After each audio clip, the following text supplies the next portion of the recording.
Friday, March the 15th. Friday, March the 15th. Thank you. Order. We come now to the business of the House today. Motion, the Minister or a whip to move formally. Thank you. The question is the business of the House today. Motion as on the order paper. As many as are Filipino say aye. Aye. Of the contrary, no. I think the ayes have it. The ayes have it. Order. We now come to motion number 3 on the European Union Withdrawal Act 2018. I have provisionally selected the following amendments in the following order. A, in the name of the Leader of the Opposition,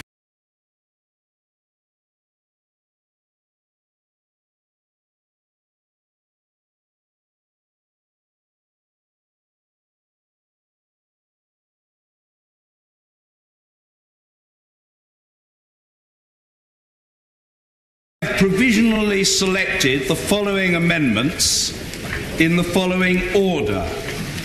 A, in the name of the Leader of the Opposition, Jeremy Corbyn.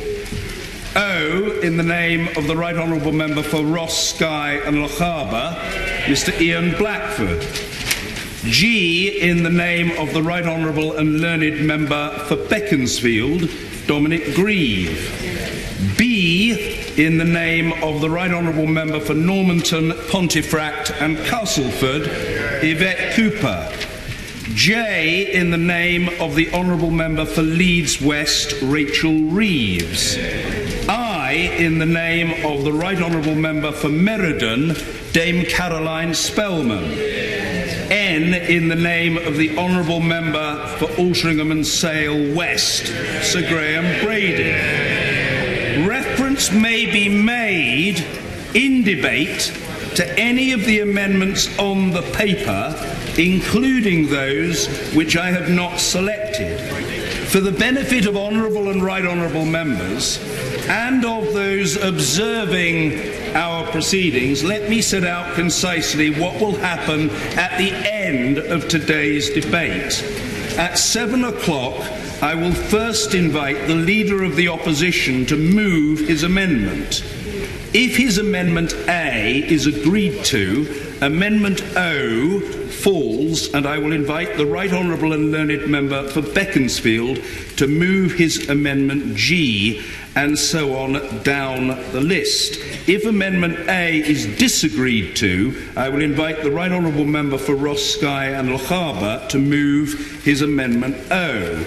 When Amendment O has been decided, we will move to Amendment G, and so on down the list. If Amendment B is agreed to, Amendment J falls. At the end, I will put to the House the original question in the name of the Prime Minister, as amended if there have been amendments made, or in its original form if no amendments have been agreed. To move the main motion, I call the Prime Minister. Mr. Speaker, I beg to move the motion on the order paper standing in my name. Mr. Speaker, over the past few weeks, this House has left no one in any doubt about what it does not want. It does not want to leave the EU without a deal because that would hurt our economy and disrupt people's lives. It does not want to hold a general election because it would waste time, increase division and solve none of the problems we face. Indeed, this House renewed its confidence in Her Majesty's government a fortnight ago. Neither do I see anything approaching a majority across the House to hold a second referendum. Indeed, the leaders of the so-called People's Vote campaign obviously agree with me because they declined even to table an amendment to put this into effect. But I also accept that this House does not want the deal I put before it in the form that it currently exists. The vote was decisive, and I listened. So the world knows what this House does not want. Today, we need to send an emphatic message about what we do want. I I believe that must include honouring the votes of our fellow citizens and completing the democratic process that began when this House voted overwhelmingly to hold the referendum, then voted to trigger Article 50, and which saw the vast majority of us elected on manifestos pledging to see Brexit through. I believe... The Prime Minister giving way. At the November European Council, she pleaded with other European leaders that her deal was not only the best deal, but the only possible deal, a statement she repeated time and time again, including in this House. We now hear from her spokespeople at Number 10 that she wants to rip up the withdrawal agreement and open up the whole process again. Why would people agree to that? Why would other European leaders agree to that? Can I gently suggest to the honourable gentleman he actually listens to what I'm going to say in my speech before he asks questions of that sort? I believe that also means doing so. Seeing Brexit through means doing so by reaching an agreement, one that works for this country and our people and for the 27 nations of the European Union, including our nearest neighbour, Ireland. It means listening to the message being sent by the great manufacturing firms who employ millions of our constituents that they need an implementation period and a free trade area with our nearest market. It means protecting the security partnerships that keep us safe. It means caring about every part of this United Kingdom, including the people of Northern Ireland, who should be just as much the concern of each one of us in this Union Parliament as their fellow citizens in England, Scotland and Wales. A good deal that sets us on course for a bright future. That's what I believe this House wants. It's what this government wants, it's what I want, and it is what the British people want. And today, we have the chance to show the European Union what it will take to get a deal through this House of Commons. What it will take to move beyond the confusion and division and uncertainty that now hangs over us and onto the bright, new, close, open relationship that we want to build and can build with our European friends in the years ahead. The Prime Minister knows that her Treasury analysis shows that every single plan for Brexit makes us poorer. So, if she's confident of this plan, will she publish it? To the honourable gentleman, we have, of course, published a document of economic analysis. We've published documents of other analysis as well. What those show was that the proposal that was put forward by the government was the best deal in terms of honouring the referendum and providing protection for jobs and the economy in this country. Now, I know the honourable gentleman doesn't agree with that because he doesn't want to honour the referendum. I think it's our duty to honour that referendum. I will give way one. The Prime Minister for giving way. She has had very strong words against this House for not forming an alternative consensus, alternative to her deal. But she is now supporting the Brady Amendment tonight, so she will be voting against her own deal tonight. How does she expect this House to provide an alternative when she is voting against her own deal? Time again, members on the opposition benches have stood up and asked me to listen to this House. Now I come to this House having listened to the House, and they say you shouldn't have done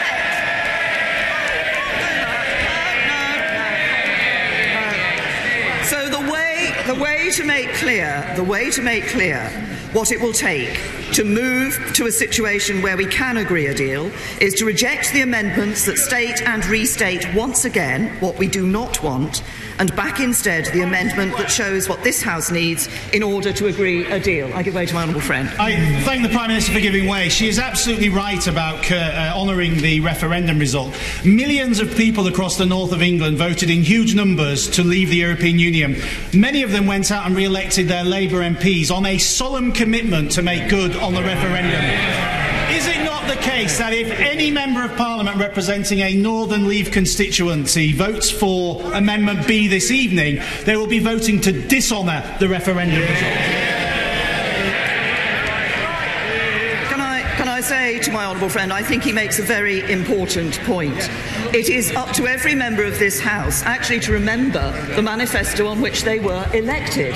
Members, 80% of the votes cast at the general election were cast for parties that said they would honour the result of the referendum. And that's what we need to do. And we can honour the result of the referendum by showing tonight what it will take to enable this House to agree a deal on which we can leave the European Union. I give way to the right honourable gentleman. For giving way. She now no longer favours the backstop arrangement that she negotiated, and instead is in favour of alternative arrangements. Can she set out for the House what those alternative arrangements are? Can I say to the right honourable gentleman, he references alternative arrangements as if this is something that has, a phrase that has suddenly come into use. Of course, what we negotiated in the deal, and I'll come on to refer to this later on, does indeed allow for alternative arrangements. I would like to turn to a number of the amendments, and if I may, first turn to the amendment from my right honourable friend, the member for Meriden. And I appreciate the spirit of my right honourable friend's amendment, because I too want to avoid leaving without a deal. And I've heard the concerns and anxieties of businesses and families around the country who worry about what would happen if we left without a deal. And I don't want to put at risk all the hard work that has seen this government deliver record high employment, the joint lowest unemployment in 45 years, and wages growing at their fastest rate in a decade. But my right honourable friend's amendment is missing the other half of the equation. For unless we're to end up with no Brexit at all, the only way to avoid no deal is to agree a deal. That is why I want to go back to Brussels with the clearest possible mandate to secure a deal that this House can support. That means sending the clearest possible message, not about what this House doesn't. That means sending the clearest possible message, not about what this House doesn't want, but what we do want. And Mr. Speaker, I'm just going to make a little more progress. I'm always generous at taking interventions, as the honourable gentleman knows. I know that some members have been concerned that this debate could be the last chance to vote on their desire to avoid a no deal. So I want to reassure the House that it is not. We will bring a revised deal back to this House for a second meaningful vote as soon as we possibly can. Can I say to the honourable gentleman, if he wants to comment on what I'm saying about the process the government will follow, I suggest he waits until I've completed what I'm saying. Order. Let me just very gently say to the honourable gentleman member for Perth and North Perthshire and to his honourable friend the member for Anhelion and Yar that both of them are very senior figures in the land as chairs of important select committees of the House, and they should behave with a decorum that befits their high status. The Prime Minister. Thank you, Mr. Speaker. First of all, as I've said, we will bring a revised deal back to this House for a second meaningful vote as soon as we possibly can. And while we will want the House to support that deal, if it did not, then just as before, we would table an amendable motion for debate the next day.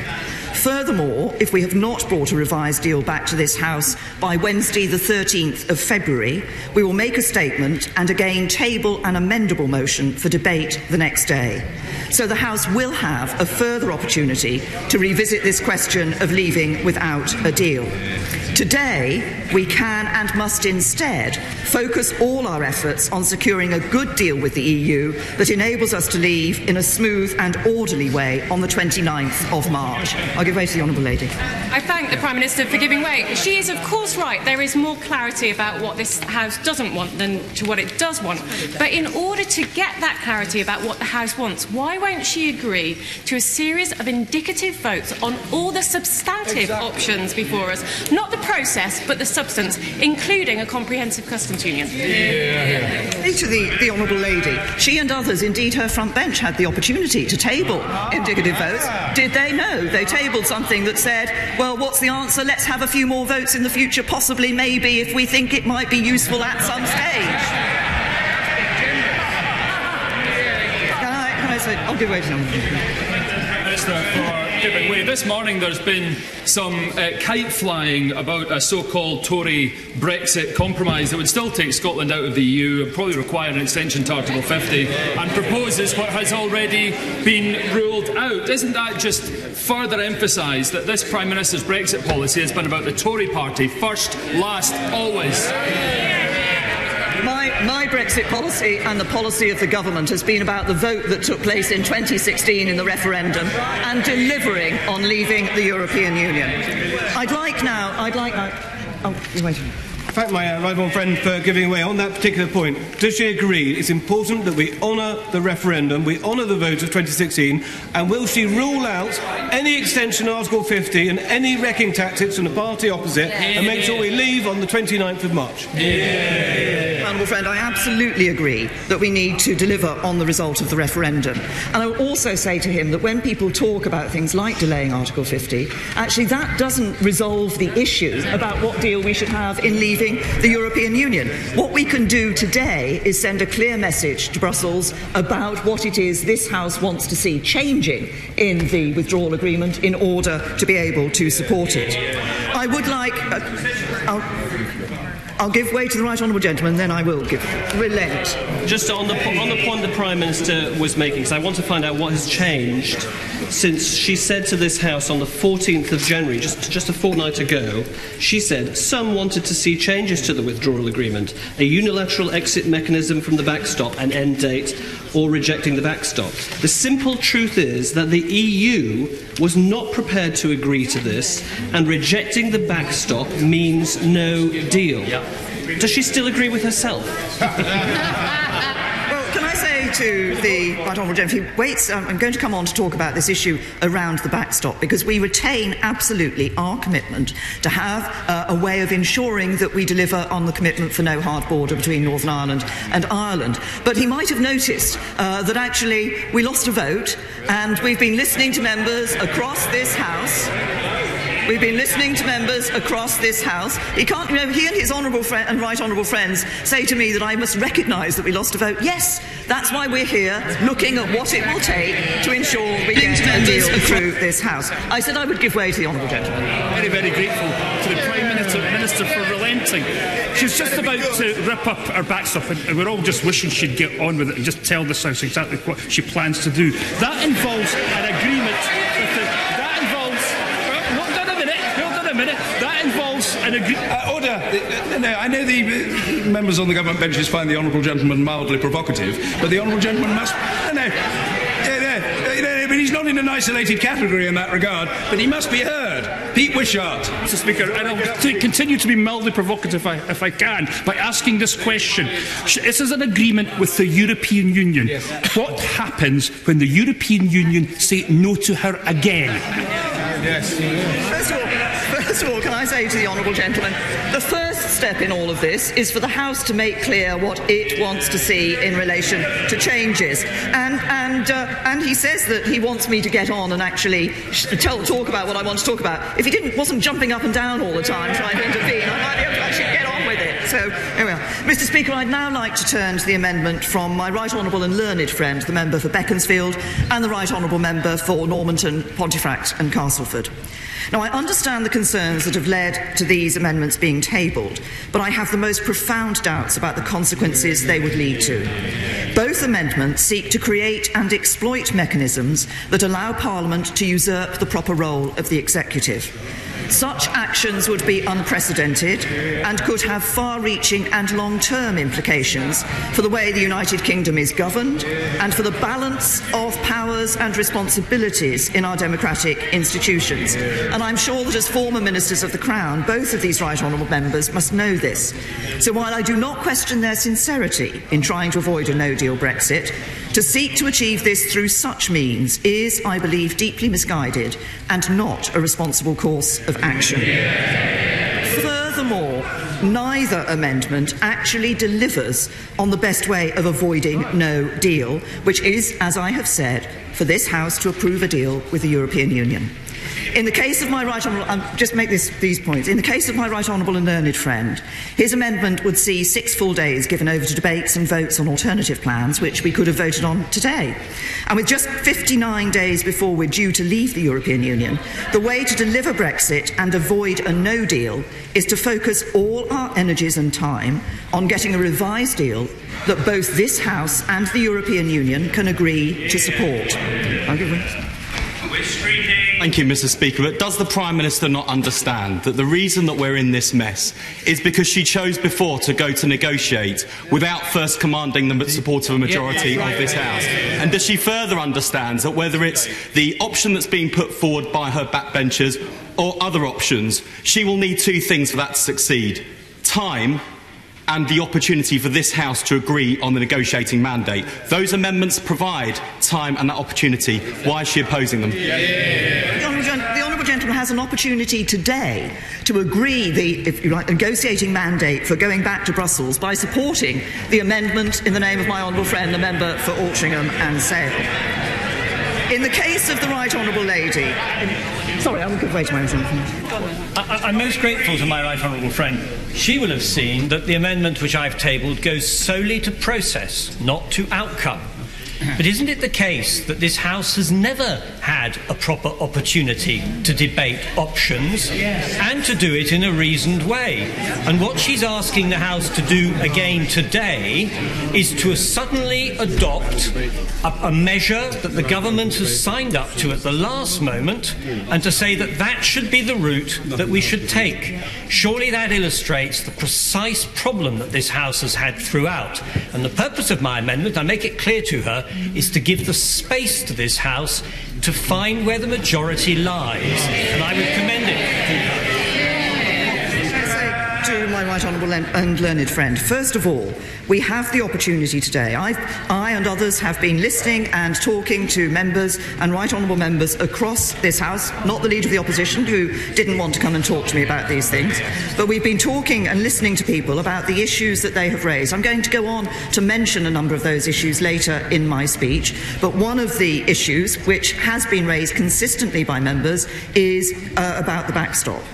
We have an opportunity to give a clear message to the European Union on this matter today. And I will also say to my right honourable and learned friend that I'm sure he has thought through very carefully the longer-term implications of the sort of move, the moves that are being proposed tonight in these the amendments that he and the right honourable lady, the member for Normanton, have put forward, and the implications they have for the relationship between the executive and Parliament in the future. I'd like to come on to the right honourable ladies. I'd like to come. I will give way once more and then to the. Thank you very much. Thank you, Prime Minister. Does the Prime Minister also get the idea that the European Union too want to do a deal with the United Kingdom, that we have a £95 billion deficit with them, that the Germans sell us 850,000 cars every year, we buy 20% of all the Prosecco produced in Italy? Does she agree with me that the European Union wish to carry on trading with the United Kingdom in the way that they currently do? To my right honourable friend, and I'm going to reference this later on, I think there is a willingness on the other side in terms of the European Union to agree a deal with the United Kingdom, but what they clearly said when the meaningful vote was lost, they wanted to know what it was the UK wanted to see happening in relation to the deal. That's an opportunity that we have today. I will give way to the honourable lady and then I'll make some progress. Thank you very much indeed. Thank you very much indeed, Mr. Speaker. I'm very grateful to the Prime Minister to allow me to intervene at this early stage. The Prime Minister is trying to encourage this House to vote for an amendment which uses the words alternative arrangements to avoid a hard border on the island of Ireland. Forgive me, Prime Minister, if I say that those words are nebulous. They are nebulous. The Prime Minister has a duty to spell out to this House before we vote what those arrangements, alternative arrangements are, and how on earth the other 27 EU member states are expected to agree to this revised arrangement before Brexit date on the 29th of March. To the honourable Lady. Obviously, the amendment is standing in the name of my honourable friend, the member for Altrincham and Sale West, and other honourable and right honourable members, does indeed reference the issue of alternative arrangements. That term is actually one which is recognised in the withdrawal agreement and the political declaration in terms of... And if she will forgive me, I'm going on to reference a number of ways in which a number of options that have been brought forward in relation to that particular term. But no, I'm going to make some progress. I'm going to make some progress. In the case of the amendment in the name of the Right Honourable Lady, the member for Normanton, Pontefract Castleford, her amendment does not rule out no deal. It simply delays the point of decision. And the policy dilemmas, the choices, the trade-offs that we face as a Parliament will not go away if we postpone exit day. Her amendment offers absolutely no positive suggestions to address them. Furthermore, I believe that the EU are very unlikely to agree to extend Article 50 without a credible plan for how we're going to approve a deal. So whatever the Right Honourable Lady's intention, I think the practical consequences of her amendment would not be to rule out no deal, but to delay Brexit. And that's not a course of action that this House should support. I will, of course, give way to the Right Honourable Lady. If the Prime Minister does not get agreement, either from the EU or from this Parliament, to her next course of action, is she ruling out any extension of Article 50? I have been very clear, and I've said earlier, the process that we will follow. If we don't get it, if we get a deal and we bring it back to this House, or if we haven't got a deal, we'll give this House opportunities through amendable motions to state their view as to what should happen at that point in time. I will give way to my honourable friend. I'm very grateful to my right honourable friend for giving way. Would she agree with me that throughout the history of the European Union, they have always worked to deadlines, and the British people now want us to get on and finish the job they have given us? Can I thank my honourable friend for what he's pointed out, and particularly for the fact that, as he said, I think the British people actually just want to see this done. They want us to leave. They want us to leave with a deal. I am going to make... I will give way to the Right Honourable Lady, as I've referenced her. I think it is really important that the House has some clarity on this. If she is saying that there will be future votes in which Parliament can make some decisions about no deal or not, she will know that the credibility that she has is very limited, because she said there would be a vote in December and then pulled it at the last minute. So therefore we do need some clarity from her now. Is she saying that if Parliament votes for an extension of Article 50 to avoid no deal on March the 29th, she would respect it? To the Right Honourable Lady, there is a very simple point. Extending Article 50 does not rule out no deal. No, I'm sorry. This is, as I've said before, but I apologise to the House, I'm going to repeat again. There are two ways in which it is possible to rule out no deal. One is by revoking Article 50 and not leaving. That's the SNP's view, but it's not the view I believe. It's not my view, it's not the government's view, it's not the view of the British people, and I believe it's not the view of the majority of members of this House. The other way to ensure we don't leave with no deal is to agree a deal. Now, the stage we're at the moment is that the House of Commons has rejected the deal that the government agreed with the European Union when we brought that back. It rejected it having achieved further reassurances. I'm going to go on to say what I believe is now required by this House, and from the conversations and discussions that I've had with members and right honourable members of this House. And as I have set out, and the Right Honourable Lady wants to intervene again, I will take her intervention again, and then, if she will excuse me, I will make some progress. I am very grateful for the Prime Minister in giving way again, but I'm simply trying to understand what she is saying, because she can't have it both ways. She can't be saying that she absolutely will leave on March the 29th in all circumstances, whatever happens, and then simultaneously say there will be an opportunity for Parliament to have some future votes and decide what happens next if if there is no deal. The question here is whether or not she would ever contemplate any extension of Article 50 to get a bit more time to sort things out to avoid no deal. Yes or no? As I said earlier in my speech, we'll bring a revised deal back to this House for a second meaningful vote as soon as we possibly can.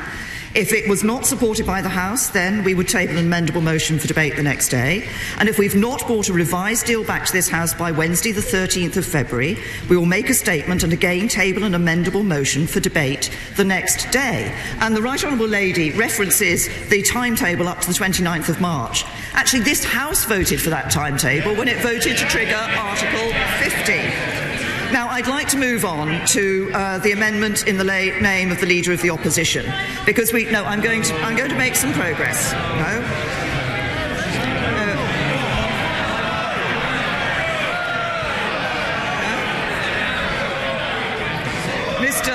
Mr. Speaker, we should not indulge the amendment from the Leader of the Opposition. First, he wanted a comprehensive customs union, then it was a new customs union, now it's a permanent customs union. Now, last week, I asked him whether he means accepting the common external tariff, accepting the common commercial policy, accepting the Union Customs Code, or accepting EU state aid rules. He had no answers then. He has no answers now. He hasn't got a clue. He's still facing both ways. He's still facing both ways on whether Labour would keep freedom of movement. And last night he whipped his MPs to oppose the bill that would end free movement and introduce a skills-based system. And he's still facing both ways on a second referendum. His amendment calls for legislation for a public vote, but we still don't know whether he would use it or what the question would be. And I know that many Labour voters and MPs and others in the Labour movement are frustrated by the Leader of the Opposition's approach. It's surely time for him to step up to the responsibility of being Leader of the Opposition.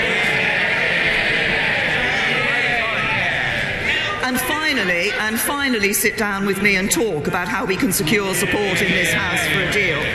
As I said last week, he's been willing to sit down with Hamas, Hezbollah and the IRA without preconditions. It's time he did something in our national interest, not against it. Mr. Speaker, none of the amendments I've addressed so far will ensure that we deliver Brexit. Instead, they simply provide more arguments against action and more reasons to stand still. Rather than setting out a plan to make Brexit work, they create further delay. And delay without a plan is not a solution, it's a road to nowhere. But I'm not prepared. No, I have said to the Honourable Lady that I'm going to make progress. I am not prepared to stand still and put at risk either the Brexit the people of this country voted for or the economic success the people of this country have worked so hard to secure. And after this House gave its verdict on the withdrawal agreement, I stood at this dispatch box and pledged to work with the House to determine what steps to take next. And in the 2 weeks since I have done just that. I've listened. Oh, well, the Labour Party front bench says, no, I haven't done that. Actually, the only people I haven't been able to talk to about this is the Labour Party front bench, because they decide not to come.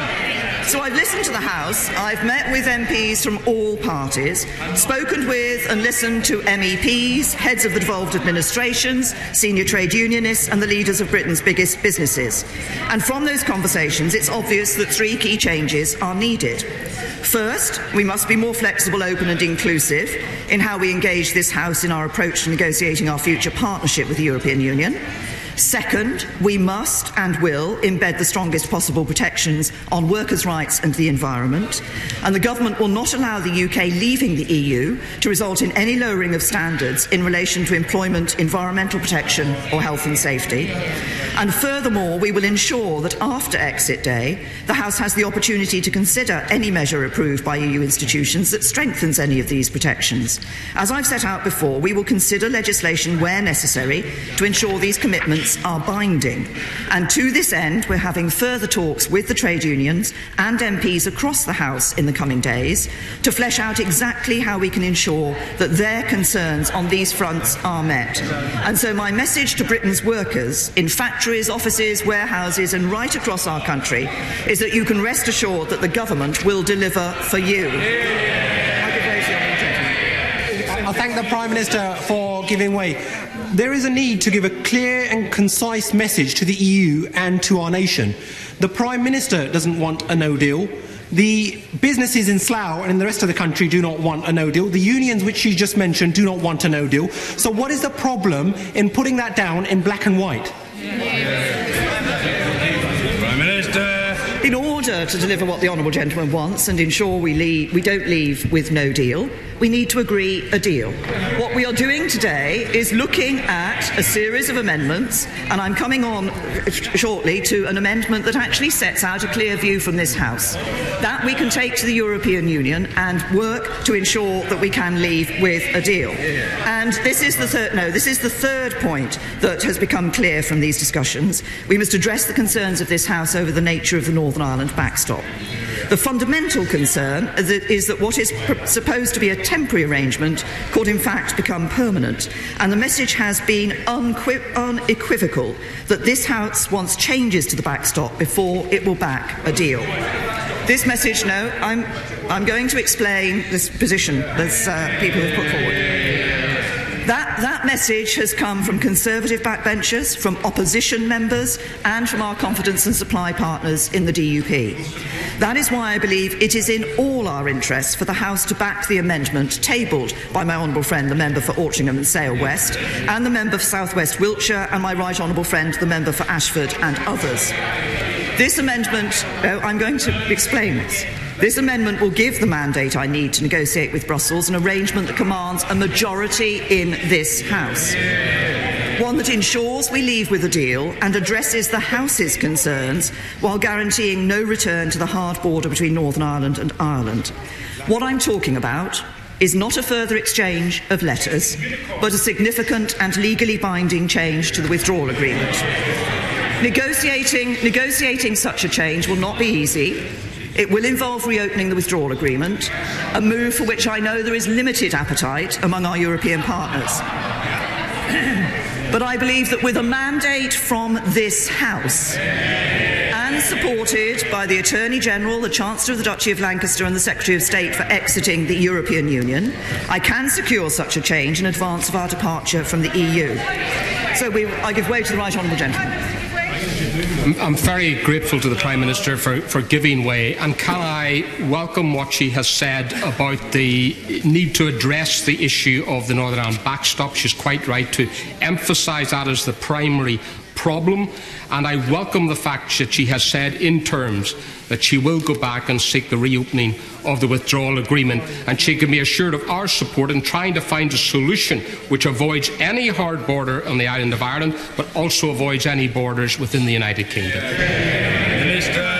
Right honourable gentleman, I'm grateful for the clarity with which he's just set out that position. We remain absolutely committed as a government to ensuring we have no hard border between Northern Ireland and Ireland, and also ensuring that any proposals that do get accepted by this House and put forward are ones that maintain our position as a government to ensuring we have no hard border between Northern Ireland and Ireland, and also ensuring that any proposals that do get accepted by this House and put forward are ones that maintain our precious union. I'm going to...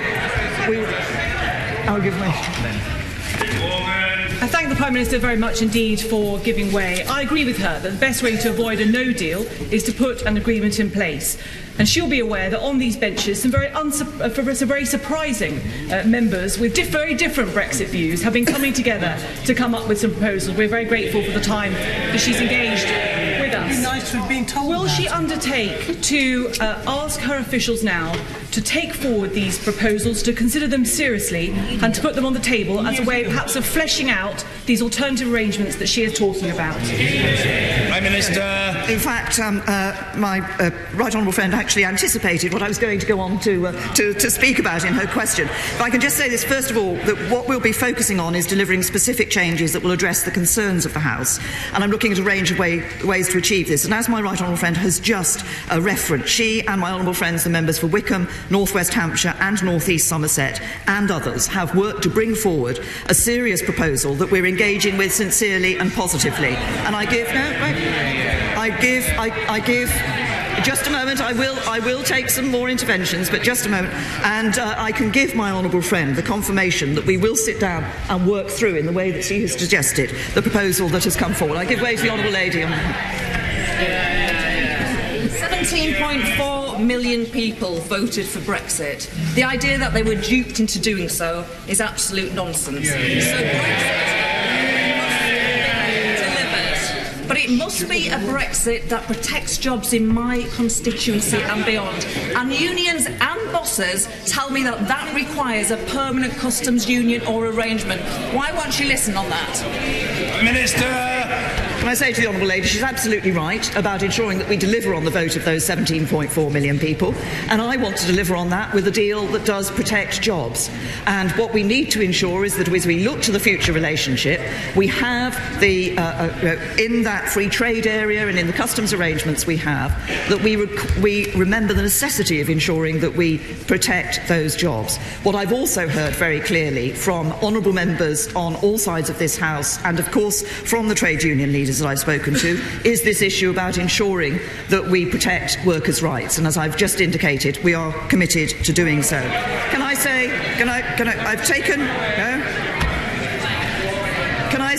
to all members of this House, I have already been very generous in taking interventions.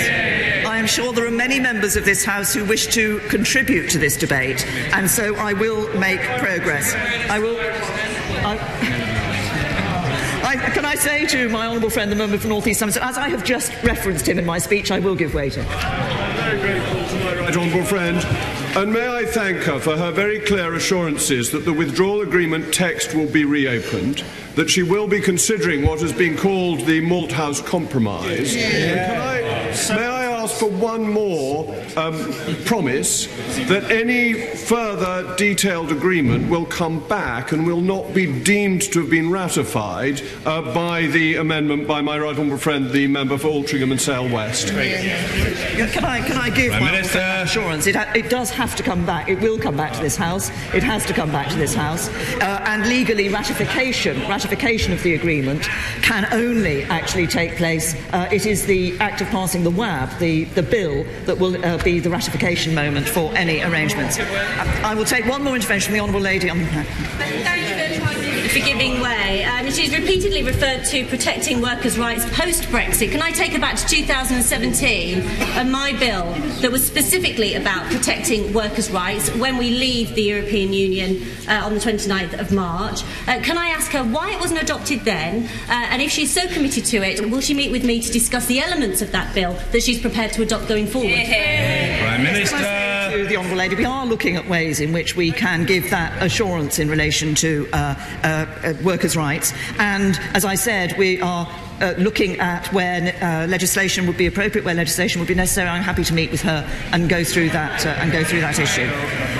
Can I say, if I may, I've taken a lot more intervention. I wanted just to reference also, to complete what I was saying to my right honourable friend, the member for Loughborough, that we will indeed engage seriously and positively with the proposals that she has put forward, which were also referenced by my honourable friend, the member for North East Somerset. The amendment that the concept that we see within that, crucially, is this concept of alternative arrangements, which has, as I've already said in this speech, has already been accepted by the EU as a way out of the backstop. And so I commend I commend my honourable friends and right honourable friends for their willingness to find a solution, and I look forward to working with them over the coming days. But a number of other colleagues have also suggested ways to achieve this aim, such as securing a time limit to the backstop or a unilateral exit clause, which of course we will study closely as well. While while there are obviously details that need to be worked through, the fact that leading figures from different sides of the argument are coming together to develop proposals shows how much progress has been made over the past few weeks. I will give way to the Leader of the Green Party. I'm very grateful for giving way, but does she recognise that there is no solution in chasing in fantasies? Yeah. The EU has ruled this kind of option out many times, and you cannot have an insurance policy that is based on a technology that doesn't exist. Will she not recognise that what she is chasing here are heated up fantasies that have already been rejected by the EU, and they depend on technologies that don't exist? There are members across this House who have put forward a number of proposals as to how this issue can be addressed. They are not indulging in fantasies. They are coming forward with serious proposals which this government will work with them on. The essence of... Most grateful. As to the question of our control over our laws and to honour the referendum, will my right honourable friend give instructions to make certain that in any future withdrawal and implementation bill there will be an express repeal of the 1972 Act so as to dovetail with Section 1 of the Withdrawal Act 2018 we've already passed? The Minister. Can I say to my honourable friend that, obviously, as he knows, in the EU Withdrawal Act, we repealed the 72 European Communities Act. For the purposes of the implementation period, it would be necessary to replicate the impact of some of those aspects of that Act. But I will certainly take what my honourable friend has said, and within the WAB, within the Withdrawal Agreement Bill that we will need to bring forward to this House, we will make absolutely clear the arrangements for ensuring that the European Communities Act and the impact of it does not go further beyond the end of that implementation period.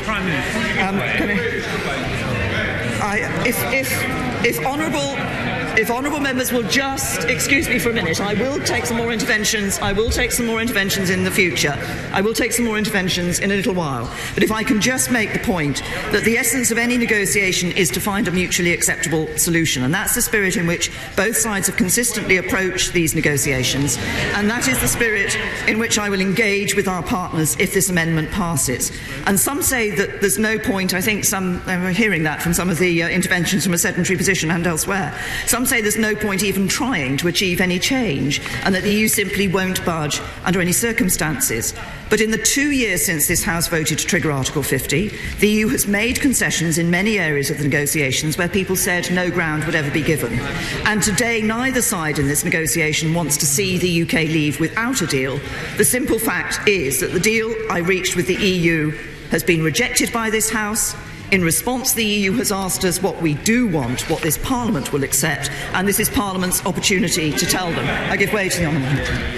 The Prime Minister agreed that rather than chasing a fantasy, there is now actually an opportunity which has been presented by Michel Barnier himself when he told the Irish government that the EU would look for ways of ensuring that checks and balances, or checks could take place without any infrastructure along the border, and even talked about paperless and decentralised arrangements. That's what the EU are saying. So obviously it's not a fantasy, it's something which we have in common.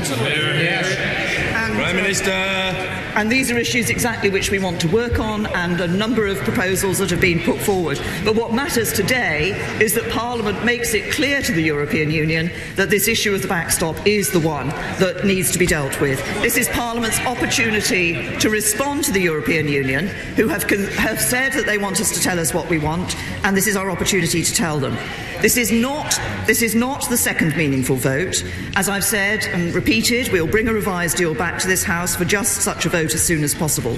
But a vote for this amendment is a vote to tell Brussels that the current nature of the backstop is the key reason the House cannot support this deal, just as many honourable members have said to me, to the media and to their constituents over the past few weeks.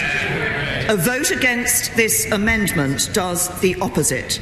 It tells the EU that despite what people may have said in speeches, tweets and newspaper columns, the backstop is not the problem. And it risks sending a message that we are not serious about delivering a Brexit that works for Britain. I'll give way to the honourable gentleman. Very grateful to her for giving way. She's not the first Prime Minister to discover that the Conservative Party is utterly ununitable and unleadable on Europe. Many other Prime Ministers have learnt that lesson. But as she celebrates the fact that she has people on different sides of the argument coming together in support of an amendment, doesn't she realise it's because the amendment is so nebulous as to be meaningless that she's been able to get them to agree to it? Prime Minister. I think if he wants to look for different views around this issue, he can perhaps talk to some of his honourable colleagues, as we've been hearing from the... And he might actually try to get the Leader of the Opposition to focus on a detailed proposal for what the Labour Party thinks for the future. No, I'm not going to take... I'm going... I promised my honourable friend I would give way to him. Thank you, Mr. Speaker. I think on this side of the House we're all looking to try and find a way to get a deal. And I've been very impressed with what the Prime Minister said today. But can she assure the House that we will send the Prime Minister back to Brussels to reopen a withdrawal agreement? But if she comes back and we don't agree with it, we will still have the right to vote against it. Prime Minister. Yes, of course. This House will have the right to decide whether or not it agrees the agreement that's come forward. But can I say I hope my honourable friend, when we do, as I'm sure that we will be able to, bring a revised agreement back to this House, I hope my honourable friend will look at that carefully before he determines where his vote should go. No, I'm conscious the length of time I've been at the dispatch box. Honourable members want to speak. I'm now going to conclude. Mr. Speaker, since the draft withdrawal agreement was published, I've come to the House to discuss it more than half a dozen times. I've been on the front bench for many hours of debate, taking hundreds of questions and interventions from honourable and right honourable members, and I've been listening. I've witnessed division and discord. Can I say to my honourable friend, I had indicated I wasn't going to be taking any more interventions, and I'm just completing my speech. But I'm sure she'll have an opportunity, if she catches the Speaker's eye, to speak later. I've witnessed division and discord, and I've seen passion and anger on all sides. But in the 2 weeks since the House rejected the withdrawal agreement, I've sensed a growing recognition of the task that has been entrusted to us. Members on all sides have begun to focus on what really matters, on delivering the Brexit that Britain voted for while protecting our economy and our people. We can increasingly see where this consensus lies, and I believe that we are within reach of a deal that this House can stand behind. But the days ahead are crucial. When I go back to Brussels to seek the changes this House demands, I need the strongest possible support behind me. Most of the amendments before us do not provide that. They create a cacophony of voices when this House needs to speak as one. I will never stop battling for Britain, but the odds of success become far longer if this House ties one hand behind my back. So I call on the House to give me the mandate I need to deliver a deal this House can support. Do that, and I can work to reopen the withdrawal agreement. Do that, and I can fight for a backstop that honours our commitments to the people of Northern Ireland in a way this House can support. Do that, and we can leave the EU with a deal that honours the result of the referendum. So the time has come for words to be matched by deeds. If you want to tell Brussels what this House will accept, you have to vote for it. If you want to leave with a deal, you have to vote for it. If you want Brexit, you have to vote for Brexit. The question is as on the order paper. Mr. Jeremy Corbyn. Thank you, Mr. Speaker. It's a pleasure to speak in this debate. And it's important to start by reminding us all that this whole process was only secured in the teeth of opposition from the government. So I start by paying tribute to those MPs who voted with us for Parliament to have a full democratic role in the Brexit process, and especially therefore to the member for Beaconsfield for the work that he did in the earlier debates. Labour has been absolutely clear from the start. absolutely clear from the start, Mr. Speaker, there must be a meaningful vote on any negotiated deal. That was raised by my friend, the member for Holborn and St Pancras, at the very beginning of this whole Brexit process. And that should a deal be defeated in Parliament, as it was decisively, then Parliament must have a say on how the government proceeds. This is a vital issue that affects the future direction of our country and the futures facing all of our constituents. It determines the jobs and living standards of our people, the rights of European Union citizens living in Britain who have been deeply stressed by this situation, as have British citizens living across the continent of Europe. Our place in the world and our participation and cooperation in European-wide projects on issues as vital as security, counter-terrorism and climate change. Our job, Mr. Speaker, must be to bring people together. No matter how anyone in this House campaigned in the referendum, Mr. Speaker, no matter how anyone campaigned in the referendum, we cannot wish away the votes of 17 million people who voted to leave any more than we can ignore the concerns of 16 million who voted to remain. We must have in our minds the views right across the country. It is, Mr. Speaker, therefore right that members of this House represent their constituents to decide the way forward in implementing the results of the referendum. But in delivering the results, we have to unite. We have to unite people, not to create further divisions or to stoke xenophobia or to allow racism to rear its ugly head within our society. Mr. Speaker, many communities across this country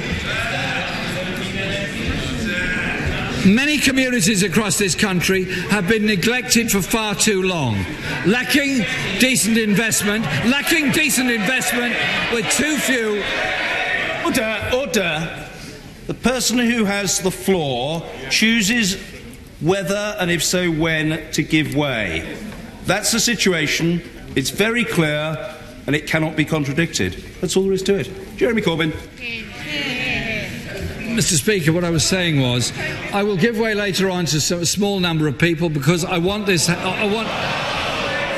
Listen, the reasons this debate is so short is because the government decided to take an hour out of it to make a statement that could have been made on any other day. Not to mention the delay in the vote on December the 11th, which has run down the clock still further. Mr. Speaker, what I was saying was many communities across this country have been neglected for far too long, lacking decent investment, too few secure and well-paid jobs, too little new industrial development. These, Mr. Speaker, are not issues that face Britain alone, but they would be recognisable in communities all across Europe where many people face exactly the same problems. And so,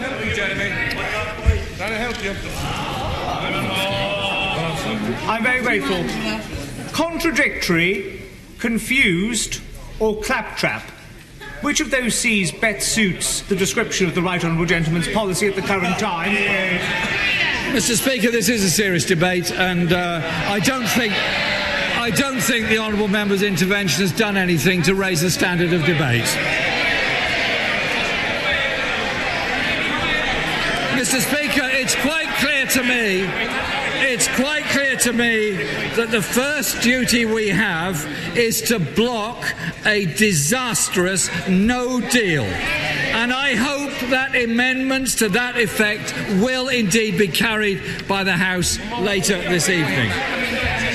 Labour's amendment, which stands in my name and those of my colleagues, starts, Mr. Speaker, by calling for sufficient time for Parliament to vote on options that prevent leaving with no deal.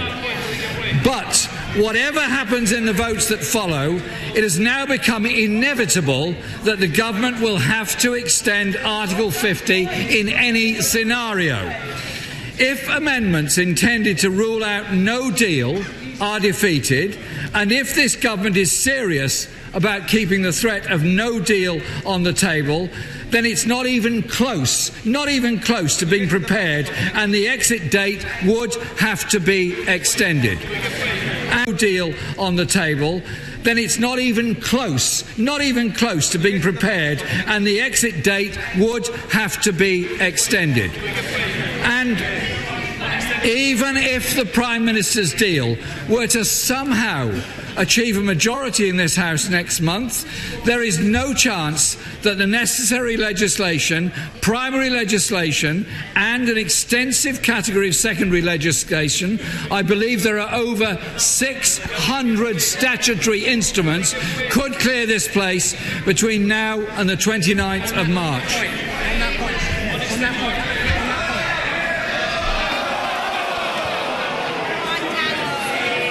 Mr. Speaker, I can see that I'm very, very well.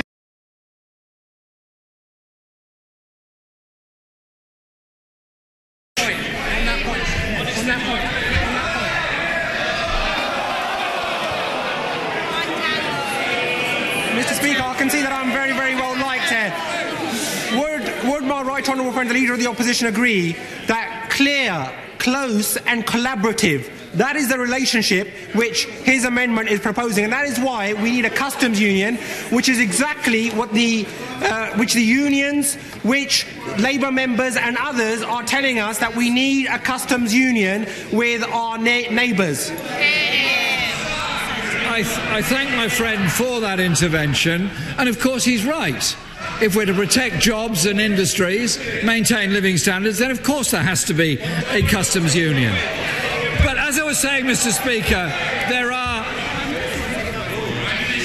I'm grateful to the right honourable gentleman for giving way. He's just reiterated, as his motion references, the need for a customs union. Will he now tell this House whether he means accepting the common commercial policy, accepting the common external tariff, accepting the union customs code? It's no use asking the Shadow Secretary of State. And accepting the EU state aid law rules.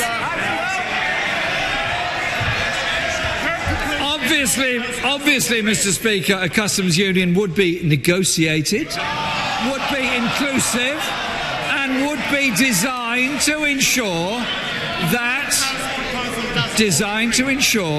that our jobs are protected, our investment is protected, and there is frictionless and seamless trade between the European Union, and we would have a say in future trade arrangements, something the Prime Minister has absolutely failed to achieve. The fault, Mr. Speaker, for not achieving it lies absolutely with the Prime Minister. She claimed she would have a deal agreed by October, then delayed that by 1 month, and still suffered the worst... Order. The former Foreign Secretary doesn't seem to be very well versed in the traditions of the House of Commons and debate... Order, I'm telling the right honourable gentleman what the position is, and he will learn from me. When he seeks to intervene, he waits to hear whether the person on his or her feet is giving way. The Leader of the Opposition is not giving way, in which case, with the very greatest of respect, it's for the right honourable gentleman to know his place, which is in his seat. Jeremy Corbyn. Thank you, Mr. Speaker. The fault lies exclusively with the Prime Minister, who missed her own deadline to have a deal agreed by October, and she still suffered the worst defeat of any government in British history.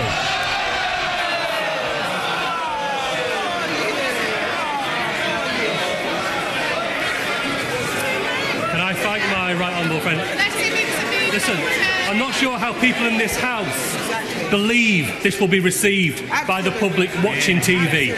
But I've got to say, the public are sick of the childish antics of people in this House. They want us to come together and find a way through this mess. Now, there are thousands thousands of different views and variations of what people felt and thought they voted for in that referendum. But the one thing that we can be certain of is that the referendum leaflet that went to every household in this country didn't make a single mention of leaving the customs union. Why can't we find agreement on that? I thank my friend for his intervention, and I think the point he makes about the way in which this House debates these matters is actually important. He's somebody that led a local authority, Oldham, brought people together, brought communities together and achieved things, something this government has lamentably failed to do.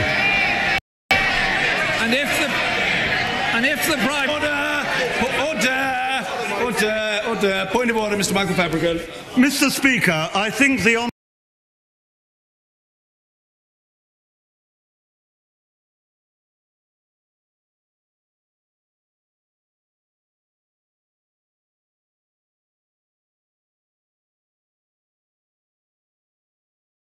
honourable gentleman opposite may have inadvertently misled the House. He claimed that no one had said during the EU referendum that we would be leaving the customs union. In fact, the former Prime Minister said that... Order, resume your seat, Mr. Fabricant. I know you're trying to help the House, and I appreciate that. Your public spiritedness is well known throughout the House and across... The former Prime Minister said that... Order, resume your seat, Mr. Fabricant. I know you're trying to help the House, and I appreciate that. Your public spiritedness is well known throughout the House and across the nation. The honourable gentleman referred to a leaflet, the contents thereof. Whatever the merits or demerits of that argument, it is not a matter of order for the Chair. It's a matter of political debate, as the grinning countenance of the honourable gentleman suggests he himself is well aware. Mr. Jeremy Corbyn. Thank you, Mr. Speaker. I just ask, is the Prime Minister's... Order. I hope it's a genuine point of order. Point of order, Rebecca Powell. Thank you, Mr. Speaker. It's actually an observation, really, but it does seem... Order. Resume your seat. Resume your seat. No. Order. With no disrespect to the... Order. With no disrespect to the... With no disrespect to the honourable lady, I'm not interested in observations. Order. I'm not debating it. I'm telling her what the situation... No, there's no good laughing, chuckling away as though it's a matter of great amusement. It's a matter of fact. Points of order, yes. Observations, no. No, the honourable lady has helpfully explained that she had an observation to make. We're very grateful. Jeremy Corbyn. Thank you, Mr. Speaker.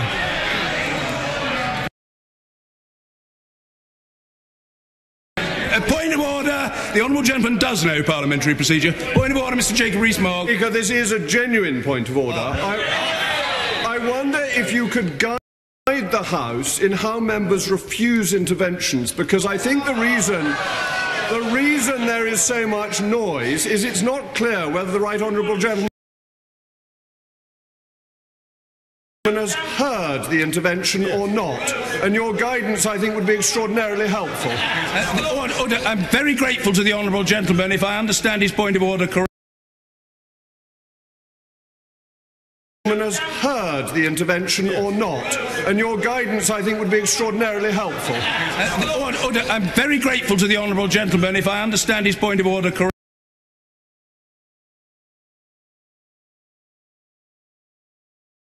the answer to it is that the customary method of acknowledging the intention of another member to intervene and perhaps the acceptance of that intervention is a gesticulation with the hand, at which, amongst other things, the honourable gentleman excels. No. I think the honourable lady is a bit confused. It's not the fact that somebody seeking to intervene gesticulates. It is the fact that the member on his or her feet signals acceptance. That hasn't happened, and therefore the Leader of the Opposition has the floor. The position is extraordinarily straightforward. Point of order. Point of order, Angela Smith. Mr. Speaker, I do wonder, with all the noise in the chamber, whether or not being directly behind the Leader of the Opposition, my request for an intervention may not have been heard. Well, I can't claim to have known that, But I think now the Honourable Lady has issued what might be called a public information notice, and we're aware of it, but it is a matter for the Leader of the Opposition to decide. I hope the Honourable Lady is satisfied with her efforts. Jeremy Corbyn. Further to the point of order, order, calm down. I gave a ruling in relation to the point of order. Further to that point of order doesn't arise. Jeremy Corbyn. Mr. Speaker, is the Prime Minister seriously telling this House that we have to wait until the 13th of February and put her faith and put... Mr. Speaker, I can well understand what the Tory MPs are trying to do here. They don't want to hear the debate. They don't want to be part of this debate. They merely don't... Order. Many people have talked in recent times about the importance of respect in the chamber. No, I don't require any help from the Government Chief Whip. Let me very gently say to the Government Chief Whip, he has a challenging task which he discharges to the best of his capabilities, and the House and the nation are grateful to him. The idea that he needs to advise the Leader of the Opposition or the Speaker on how to discharge their responsibilities is frankly beyond credulity. He's got one job to do. People will make their assessment of whether and how well he does it. Don't try doing somebody else's job. With respect, sir, it's way beyond you. Jeremy Corbyn. Mr. Speaker, Dean Dorries. Thank you, Mr. Speaker. Mr. Speaker, is it in accordance with the rules of this House that the Leader of the Opposition only takes interventions from male members of his party? The answer is there's no breach of rules whatsoever. The Honourable Lady's made her own point in her own way, and I acknowledge it. No breach of rules has taken place. Order has been maintained. That's clear to me, and it's clear to the professional advisers to the Chair as well. And I think the Honourable Lady knows it, but she's made her own point in her own inimitable way. Jeremy Corbyn. I did take an intervention from the Prime Minister, Mr. Speaker. Maybe the member hadn't noticed that.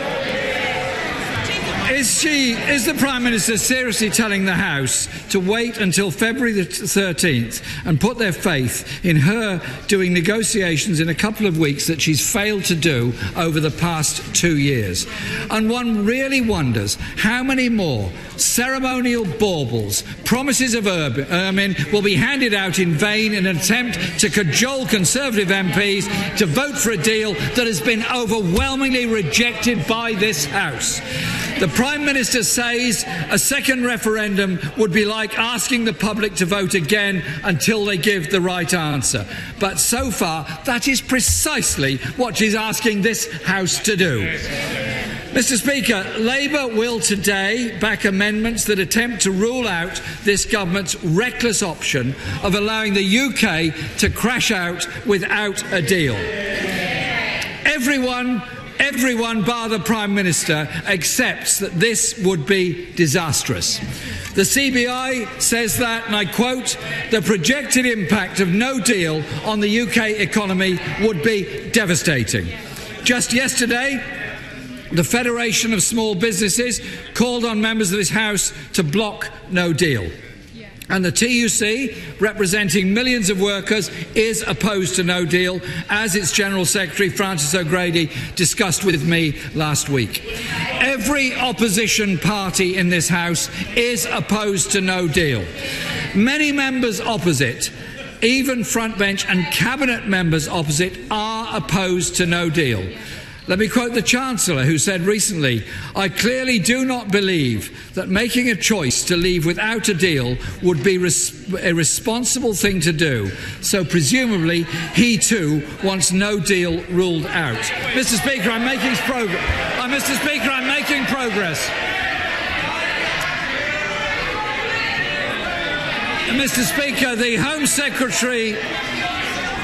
Mr. Speaker, the Home Secretary has gone further and called for a free vote on the amendment tabled by my right honourable friend, the member for Normanton, Pontefract and Castleford. The Labour Party will back that amendment tonight because to crash out without a deal would be deeply damaging for industry and economy. That's why the Chancellor says it would be irresponsible. I say to my right honourable friend now that in backing her amendment, we are backing a short window of 3 months to allow time for renegotiation.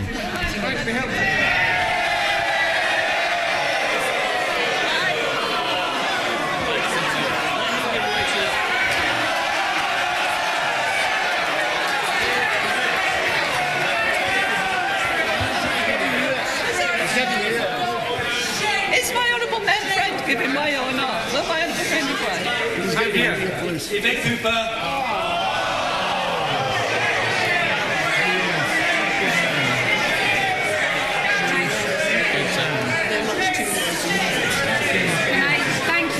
Mr. Speaker, I do want to address the point that my right honourable friend has raised about my amendment, and I don't want to cut across what I know is a very difficult wider issue here. So just on this point about the amendment, can I reassure my right honourable friend that the purpose of the amendment and the bill is not to fix any particular time for any extension or even to decide now what an extension of Article 50 should be.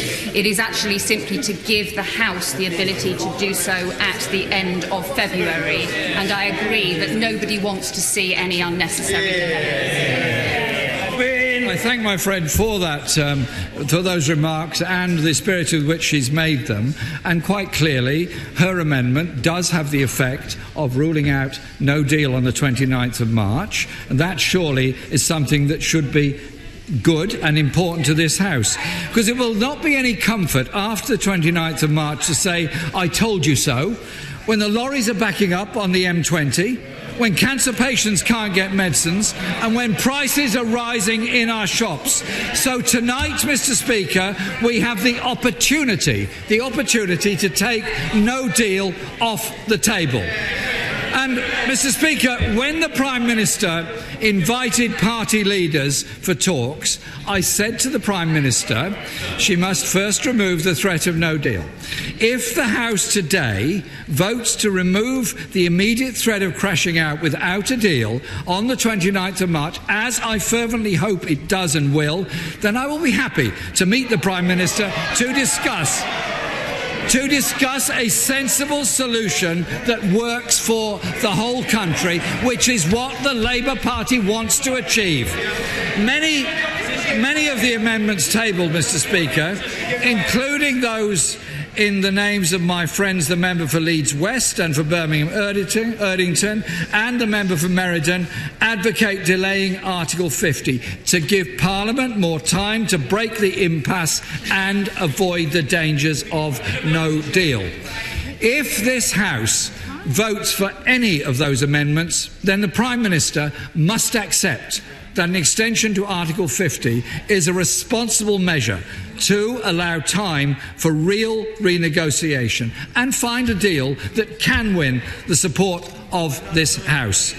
It will mean no deal is off the table, and it will mean the red lines must change.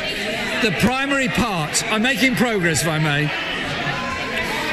the primary part of Labour's amendment tonight is about finding a workable solution. That means a new customs union. It means a strong single market deal. And it means, Mr. Speaker, no race to the bottom. No race to the bottom on workers' rights, on environmental protections and standards, or on consumer standards.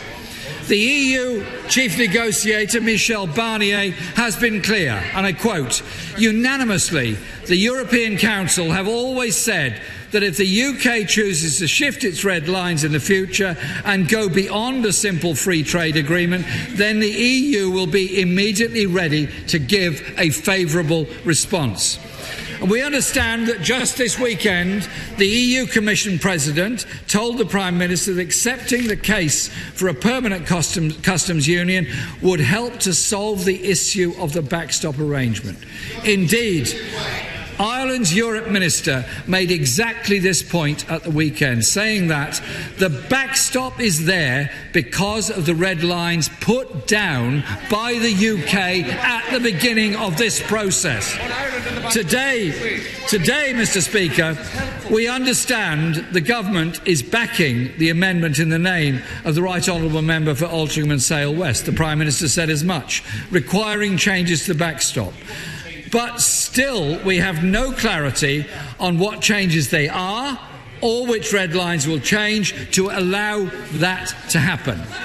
On the other side, we see that there is flexibility and apparent willingness now to renegotiate, but only if the red lines change.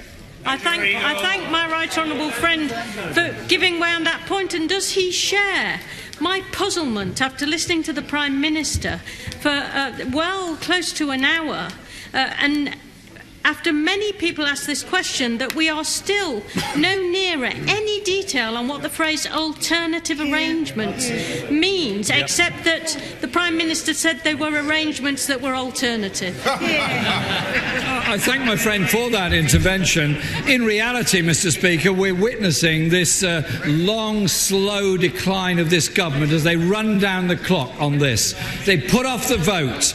They lost the vote. They came today and are now offering more votes next week, week later, running down the clock of the fear of no deal as opposed to her deal.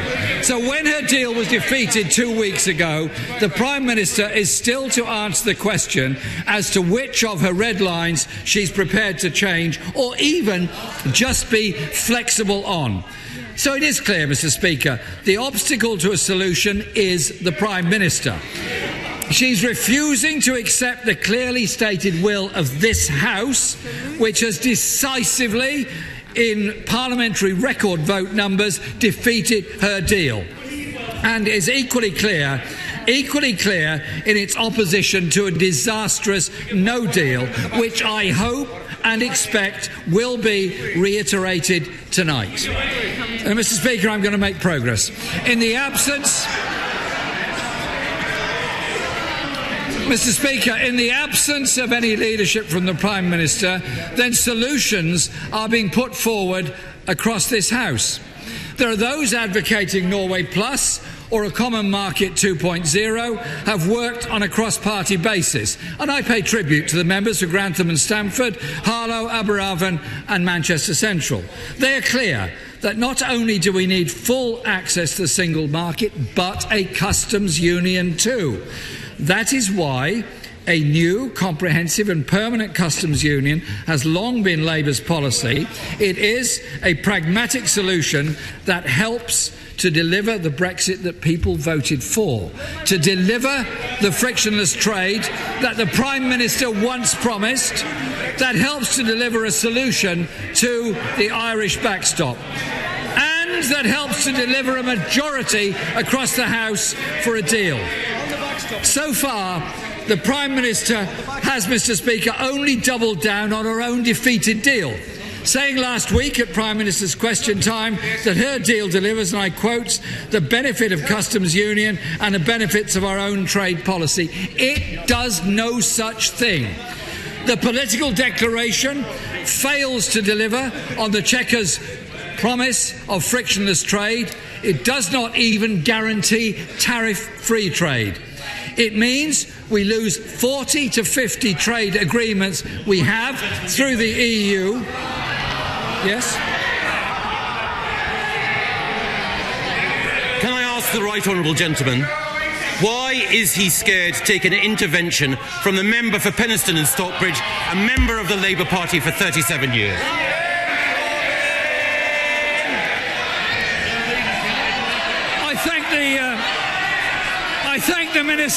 I thank the Minister for his intervention and his brief statement of his leadership intentions. So as I was saying, Mr. Speaker, Mr. Speaker, I'm making progress. Order. Is the right honourable gentleman giving way? Yes. He's not giving way. No. Order. The House must behave with decorum. Senior members of the front bench, who I know would proclaim their commitment to, and I'm sure genuinely believe in courtesy in the chamber, are witness to deliberate attempts to shout the leader of the opposition down. Order! It will not happen. The rules of this House are clear. If the Leader of the Opposition wishes to give way, he does so. If he doesn't wish to do so, he doesn't have to do so. He will not be shouted down, and no amount of inspired and orchestrated attempt to shout him down will work. Not today, not tomorrow, not at any time. Drop it. It isn't worth it. And actually, you're not very good at it. Jeremy Corbyn! Mr. Speaker, I'm making progress, Mr. Speaker. Field. Mr. Speaker, there may be quite a few people in the country watching this debate. They won't understand that our shouting is one way of seeing whether somebody can maintain a line of argument to his and her colleagues here. Given the damage this debate is already doing to our standing with the nation, might not he consider taking all the amendments he didn't call, closing the proceedings early so we could actually give votes which the country will understand, whereas they don't understand this behaviour? Well, I'm very grateful to the right honourable gentleman. I know he's well-intentioned, but the short answer is no. The timescale for the debate has been set and agreed by the House. The selection by the Chair has been appropriately made in accordance with the conventions of this House and without demur from colleagues, and it is best that we proceed. Mr. Jeremy Corbyn. Mr. Speaker, I'm coming towards the end of my remarks because I want to ensure that other members get a chance to speak in this debate. Simon Hall, we'll see. A point of order or a real point of order, but we'll see. Mr. Simon Hall. Mr. Speaker, I'm grateful. You've rightly referred earlier in this debate to the expectations in this place of respect and politeness to colleagues. That is a perfectly sensible benchmark to set. In your judgment, sir, and I seek your ruling on this, has the behaviour of the Leader of the Opposition to his honourable friend lived up to your expectations of respect with colleagues? The answer is very simple. Good order has been preserved, nothing disorderly has taken place, and I don't want to be unkind to the honourable gentleman because I know he's trying to be an apprentice parliamentary expert, but he's got quite a few steps on the ladder still to climb, I'm afraid. Jeremy Corbyn! Thank you, Mr. Speaker. The point I was making, that this could mean we lose 40 to 50 trade agreements we have through the European Union, and to which the International Trade Secretary has so far failed to replicate at all, despite the extraordinary and very bold claims he made at the beginning of this whole Brexit process. Mr. Speaker, this is a government in denial, split from top to bottom and incapable of uniting themselves, let alone the country. No, I'm making progress. I'm not going to give way anymore. They are in denial. Mr. Speaker, they are in denial about the majority view of this House that I believe exists to rule out no deal and to get a workable deal that includes a customs union. That's why Labour will tonight back amendments that give this House the opportunity to recognise the reality that this government has so far failed to do. This government's shambolic handling of Brexit negotiations is fast becoming a crisis. It's worrying to businesses. It's worrying to people in work about their own future. And everyone who is worried because they have no leadership on this process from their government. No leadership from a government that has demonstrated it has no ability to negotiate a good deal. No willingness to listen to Parliament, hence we're back here again despite the biggest ever defeat in parliamentary history. And crucially, Mr. Speaker, no acceptance that they must change course. They spent most of the last 2 years arguing amongst themselves rather than negotiating with the European Union. And still, Mr. Speaker, they're arguing amongst themselves and failing to come up with a workable solution. Tonight, Mr. Speaker, I hope this House does its job and leads where this government has failed. Mr. Kenneth Clark. Well, Mr. Speaker, I think none of us taking part in this debate are in any doubt that we are actually discussing an almost unique political crisis, one of a kind that hasn't happened for very many years. And I think the crisis takes two forms. One is we're trying to break a deadlock, political deadlock, over exactly what changes we're going to make to really the great bulk of our political, security, intelligence, crime fighting, trade and investment, environmental relationships with the rest of the world, having turned away from the ones that we put together for the last 47 years. The other thing is that we are also facing a rather constitutional crisis about the credibility of government and Parliament in its ability to resolve these matters. I rather agree with the Honourable Member for Birkenhead. I mean, I enjoy as much as any veteran parliamentarian the rowdiness of the House of Commons. It is a way of testing the arguments. But I think we ought to be aware that the public at the moment are looking upon our political system with something rather near to contempt, as it seems to them that neither the government nor the political parties nor parliamentarians and politicians in general seem able to resolve the resolution of a question first raised by a referendum, and referendums are designed by those who support them to bypass parliamentary decision making and parliamentary majorities and political parties deciding things.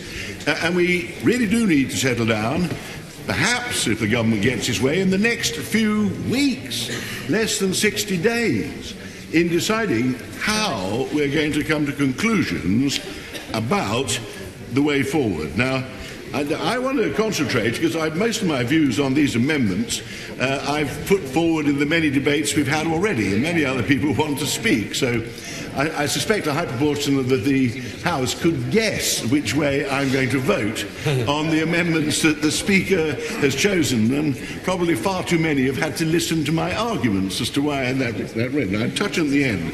But just to take some encouragement from this debate, I will in a second, I wish to take up this question of the relationship between Parliament and government, because I did take some encouragement from my right honourable friend, the Prime Minister, who did seem to be accepting that the government should give opportunities for the House to debate matters which it regards as key matters of policy, and the government has got to pay regard under our Constitution to the views actually expressed by this House.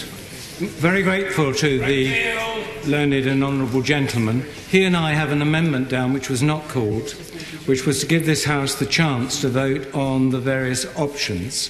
The Prime Minister, when she was speaking, talked of taking other amendments away and working on them with the hope of bringing them back to act upon. Might I, through this intervention, ask him to push on his own side that she does precisely that with our amendment? Well, lest I take too long, I hope to touch on the arguments behind the honourable gentleman's excellent amendment, because I think that's one of the things we should do in one way or another over the next few weeks. But let me just deal with this question. I'll give way then, if it's relevant, on what is the role of this House vis-à-vis the government, and what are our procedures? Because I have to admit, in the last month or two, I have listened to what I, as a fairly experienced member here now, have regarded as the most extraordinary nonsense about sweeping away centuries of tradition and distorting our procedures because people have objected to the Speaker selecting votes which they think they might not be on the winning side. Tradition and distorting our procedures because people have objected to the Speaker selecting votes which they think they might not be on the winning side of. And I think there is a a rather fundamental underlying problem here. This government didn't start it, but Brexit brought to its head. I think it started with the Blair government, because Tony Blair, with the greatest respect, never could quite understand why he had to submit to Parliament so often, and he started timetabling all our business and so on, but that's the last under the water under the bridge. But I think mistakenly, with respect, this government began by saying of the whole process it was going to invoke the royal prerogative, and as it was a treaty, Parliament wouldn't actually be involved in invoking Article 50 or any of the consequences, because the government was going to act, the monarch would act solely on the advice of her Prime Minister, trying to take us back several hundred years, I think. That was swept away. Then we had to have defeats inflicted on the government last summer in order to get a meaningful vote on the outcome at all of any negotiations. And this has gone on all the way through today's debate. And the votes we're having today are only taking place because the government actually resisted the whole idea of coming back here with any alternative to the deal that they were telling us was done and fixed and was the only way of going forward. And that has worried me all the way through. Now, I did take the Prime Minister today to be taking a totally different approach, and I hope she will confirm that. It does now seem that whatever course we decide on today, things are going to come back to this House. No deal of any kind is going to be ratified until we've had a vote in this House approving whatever we're presented with, and then it's ratified. And if this House expresses a clear wish, and one problem is we haven't yet produced a consensus or majority about the nature of the deal that it wants to see negotiated, then the government will consider, indeed I believe, under our constitution, it is bound to follow the wishes of the House of Commons, because it cannot pursue. British governments have never been able to pursue these matters without the consent and support of a majority of the House of Commons. Very grateful to the learned gentleman for giving way. And he said the House must be testing the various options. Would he join the queue, as it were, an amendment queue which wants to revoke Article 50? Does he think that's one of the amendments and one of the ideas that should be tested in this House? I mean, for nothing else, the people of Scotland will at least know the folly of sticking with Westminster, taking them out of Europe against their will. I don't wish to revoke Article 50 for the same reasons as the honourable gentleman. I mean, I share his views on the. I mean, if I was left to if I was trying to exercise unfettered autocratic power in the government of the country, I of course believe still that the best interests of the United Kingdom lie in remaining members of the European Union. I don't share the enthusiasm, however, for what the honourable gentleman wants, which is that we, after the pleasure of the first referendum and all that it's caused, that we now think we'll automatically resolve things by having a second referendum, which could be even more chaotic in its effects than the one we have had. But I say, I've just made my point that I do think that the government of the day has got to give a far bigger role to this House, which therefore means a much bigger responsibility on this House to create the intra-party, cross-party majority, which I believe is the only majority of any kind that might be available here for any sensible way of going forward. All the arguments, just finish the point, and I'll give you, wait a minute. I mean, I heard all this stuff which, when the clerks were invoked, the advice of the clerks to resist this approach to government. Of course it's true that the law can only be changed by legislation. That's a perfectly straightforward legal point. But in our constitution, in my opinion, the government is accountable politically to the non-legislative votes of Parliament. It is utterly absurd to say that opposition supply days Amendments to motions of the kind we're addressing today are just the resolutions of a debating society which have no effect upon the conduct of daily government. If we concede that point in the middle of this shambles of Brexit, with all the other things that we have to resolve, we'll have done great harm to future generations, because it's difficult to see how the concept of parliamentary sovereignty is actually going to survive such an extraordinary definition. Now we'll give way. I'm very grateful to the right honourable and learned gentleman. Can I humbly suggest that the Prime Minister is actually following the will of Parliament, because she's remembering that 2 years ago 2/3 of MPs in this current Parliament voted to trigger Article 50, which leads to the unconditional leaving of the European Union on the 29th of March. That's the instruction she was given by Parliament that she is trying to deliver, and our duty is to assist her. Well, with the greatest respect to my honourable friend, I think that my approach throughout the last 2 years has demonstrated that I am prepared to be pragmatic in response to these things. I didn't regard myself as bound by a referendum. In the British Constitution, referendums are advisory. They're described as such in official pronunciations, but politically, most of this House bound themselves to obeying the result. That was brought home to me in a parliamentary way, consistent with what I've just been saying, by the massive majority that was cast for invoking Article 50. I opposed the invocation of Article 50, but since that time, I have to accept, this House has willed that we're leaving the European Union. I don't agree, with respect to my honourable friend, that we agreed that we left unconditionally, whatever the circumstances, at a then arbitrary date, 2 years ahead, when we wasted, in my opinion, at least the first 18 months of the time, because nobody here had really thought through in any detailed way what exactly we were now going to seek as an alternative to our membership to the European Union, to safeguard our political and economic relationships with the world in future. And we still haven't decided that. So, as here, I looked as though I'm going to be remarkably brief by my own standards, but probably only in contrast with the frequent interrupted speeches from the front bench, which I've been mercifully, only mildly and perfectly pleasantly exposed to. Let me just therefore say, where does that leave me to believe I have a duty to make my mind up on the votes we're going to have today? Because I am one of those.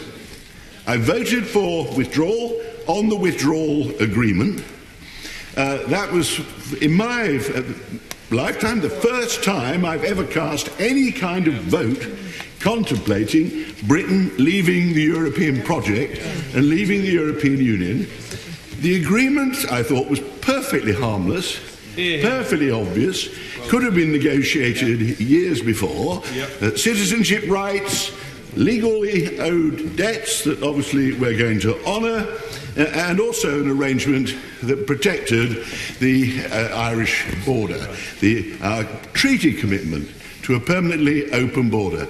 The independent lady who sits for a constituency, I can't remember, so Lady Howard, I think she's the only Irish member we have who agrees with the majority of the Irish population that they will prefer to remain as an outcome of this. But she, like me, I think, accepts reality. But I know she thinks the backstop is an important defence of the interests of Ireland in an open border. And I think it is quite absurd to reopen that. The Prime Minister's still committed, I'm glad to say, I congratulate her, very firmly to a permanent open border. The Prime Minister is not going to break our solemn treaty commitments and set back our relationships with the Republic of Ireland for another generation by doing so. I personally can't see, and I realise the Prime Minister has been driven to it by the attitudes of quite a number of people on this side of the House, what is this vague alternative to a perfectly harmless backstop that we're now going to explore? Nor do I see what the outcome is going to be if our partners or our previous partners in the European Union can't understand quite what it is we're arguing for either. So we move from having a deal to not having a deal. And let me just say what I will vote for. I'm not going to go through amendment by amendment because members are waiting who are going to move these amendments. I shall vote for anything that avoids leaving with no deal on the 29th of March. It's perfectly obvious that we're in a state of such chaos that we're not remotely going to answer these questions in the next 60 or less than 60 days before. We need more time. The Prime Minister says, oh, there are only two alternatives. There's the deal we've got, which she's now wanting to alter and go back and reopen again, or no deal on the 29th of March. That's not true. A further alternative, and my guess is that the other members of the European Union would only be too ready to hear us open this possibility, is we extend Article 50 to give us time to actually reach some consensus. I think it would require quite a time. There are problems over the European Parliament and so on. I have always said, well, we can revoke, making clear to the angry majority in the House of Commons that they can invoke it again with their majority once we're in a position to actually settle these outstanding issues, which, as we sit here at the moment, we're nowhere near resolving, and we're right at the end of the timetable. So I think the alternative is, if the no deal, is to stay in the Union for as long as it takes to get near to a deal that we're likely all to be able to agree on, and the majority of us think is in the national interest, probably for the last time, to my right honourable friend. I'm very grateful to my right honourable friend for giving way. He will be joining me in the lobbies, I think, therefore, in support of what is known as the Cooper Amendment. Would you agree with me that in changing standing orders, the House of Commons, if it has a majority to do so, is doing something which the House of Commons has done since standing orders were created, and before, in 1906, the government took control of the order paper? Absolutely. We won't debate the constitutional history, but people are trying to invoke the strictest interpretation of standing orders, going back to attempts in the late 19th century to stop the Irish nationalist filibustering, which did bring the whole thing grinding to a halt. And now we're saying, as this Parliament has the temerity to have a range of views, some of which are not acceptable to the government, standing orders should be invoked against us to discipline us and make sure we don't. Anyway, I won't go back on that, but I agree with that. The other thing I shall vote for is anything which supports, again, the Prime Minister's stated ambition for the long-term future of the country: open borders, free trade between ourselves and our markets in the EU, as demanded by our business leaders, our trade union leaders, and I think most people who have the economic well-being of future generations at heart. The only way I think known in the world in which you can do that is you stay in a customs union, and then you have sufficient regulatory alignment to eliminate the need for the border barriers. Now, I don't mind if some of my right honourable and honourable friends prefer to call the customs union a customs arrangement. I don't mind if they care to call a single market regulatory alignment. That's perfectly, don't feel any great distress at the use of gentler language to describe these things. Something very near that is required to deliver our economic, our political ambitions, and actually, again, it's the obvious and only way to protect the permanent open border in Ireland. And this ridiculous Irish backstop, you don't need it. You don't need to invent it if the whole United Kingdom is going into a situation where it has an open border with the whole of the European Union. In any event, the Irish backstop was only invented to appease those people who envisaged the rest of the British Isles suddenly deciding to leave with no deal before we'd finished the negotiations in Europe. Well, let's forget that. Let's make our aim, and I think it'll be not easy, perfectly possible to negotiate, probably successfully, with the other 27, an open trading, economic investment relationship through the single market and the customs union. I will make my last one too. Thank you, Mr. Speaker. I'm very grateful indeed to the Father of the House for allowing me to intervene. Just to say ever so gently that in his very nice tribute to the Honourable Member for North Down, I think he might have accidentally referred to the lady as an Irish member of this House. No, I'm very much a British member of this House. However, the Father of the House is absolutely right. I feel passionately about protecting the Belfast Agreement, the Good Friday Agreement, and the peace that it has delivered in the last 20 years across Northern Ireland and across the whole of the United Kingdom. And the backstop was there to protect that peace. And I'm very sorry that, in fact, the Prime Minister has moved away with that today.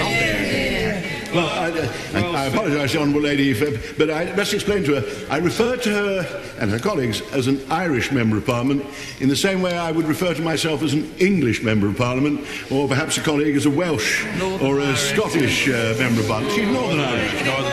I can assure you that not only do I agree entirely with the views she's just expressed about what we're seeking here, but I'm as keen a unionist as she is, and I do not wish to see the breakup of the present United Kingdom. So, subject to that, I think she and I are in total agreement. My last point, the other thing I would support, has been noted several times already, it arises in the context of the amendment we were talking about.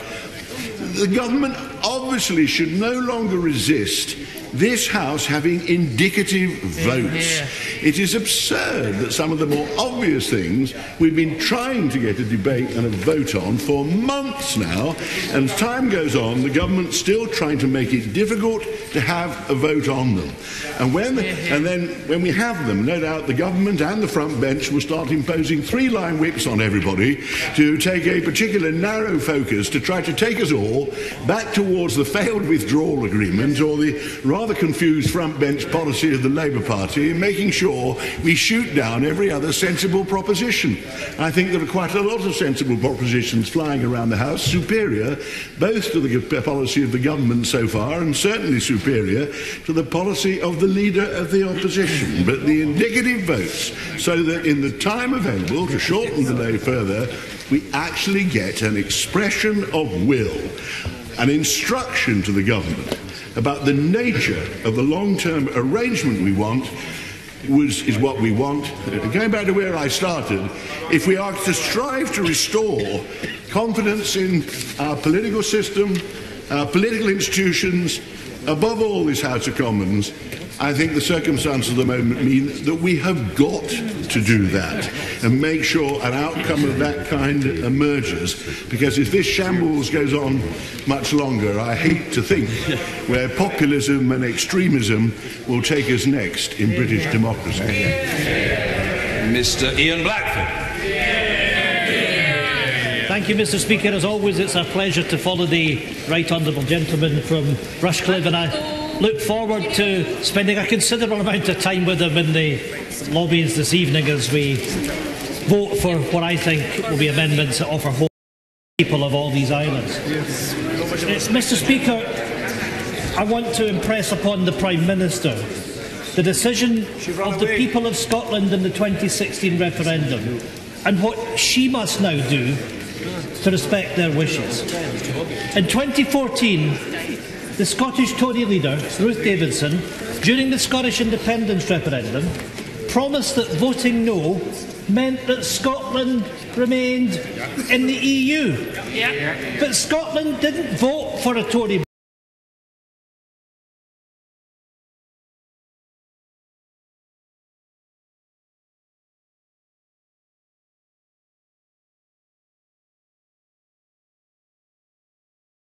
Brexit, and we're being dragged out of the European Union by Westminster against our will.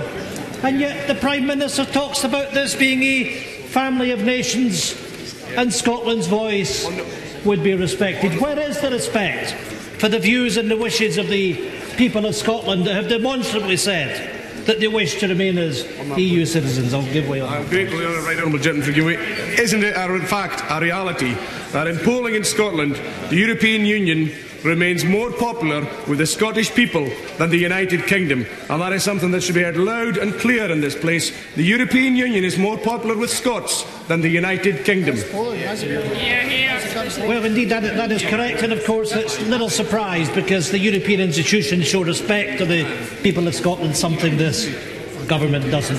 Mr. Speaker, the Prime Minister promised a no vote would see Scotland's future as an equal partner. Now, what do we see? Westminster now taking powers off the Scottish Parliament against the wishes of the Scottish Parliament and against the wishes of the Scottish people. You know, I shouldn't do this, but I'm going to do it because I hear from a sedentary position the member for Stirling saying, what powers? Now, obviously, he has forgotten that he voted through the Withdrawal Act that interfered with the powers of the Scottish Parliament that were laid down in the Scotland Act. Powers over fishing, powers over the environment, powers over agriculture, and the Tories sat back and allowed the Scottish Parliament to be emasculated. And the 13 Scottish Tories acted against the interests of the people of Scotland as they've done time and time again. Mr. Speaker, the Westminster campaign against Scottish independence said that high street banks were making plans to leave Scotland. Yet now, because of this government's Brexit, Standard Life Aberdeen is setting up a hub in Dublin, and Lloyds Bank is looking at a Berlin base. Independent Ireland. And even last week, during Prime Minister's questions, the Prime Minister tried to tell me to drop the SNP policy of independence. But yet, Mr. Speaker, in June 2017, the leader of the Scottish Tories, Ruth Davidson, said, "Let me be clear, nobody, not me, not anyone, is expecting the SNP to give up on independence. That's what it believes in, and it's a perfectly honourable position to take." Mr. Speaker, a perfectly honourable position to take. Let me be very clear. Scotland must no longer be left at the mercy of events. Whatever happens here, the SNP will not be dropping its policy of independence. And whatever turmoil and hardship this Tory government tries to drag our nation through, Scotland will and must have the right to determine its own future. Mr. Speaker, to choose to be an independent nation within the European Union. Now, I can see members shaking their heads because they're running scared.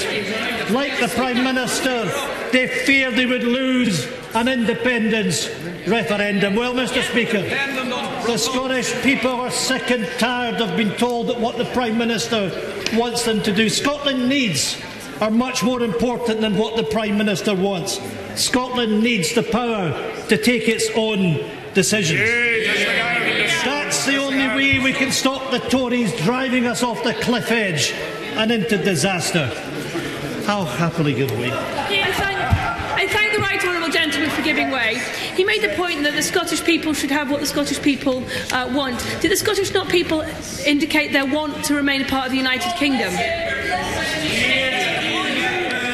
I can only assume that the Honourable Lady wasn't listening to what I said in my remarks, because the fundamental fact is that we were promised that we would stay in the European Union. And what the Tories find it very difficult to accept, that when the Scottish National Party went to the people of Scotland in 2016, in our manifesto, we asked for the right to go back to the people of Scotland if there was a material change of circumstances. And, Mr. Speaker, that's exactly the position that we're in today. There is a majority in the Scottish Parliament for a referendum on Scottish independence.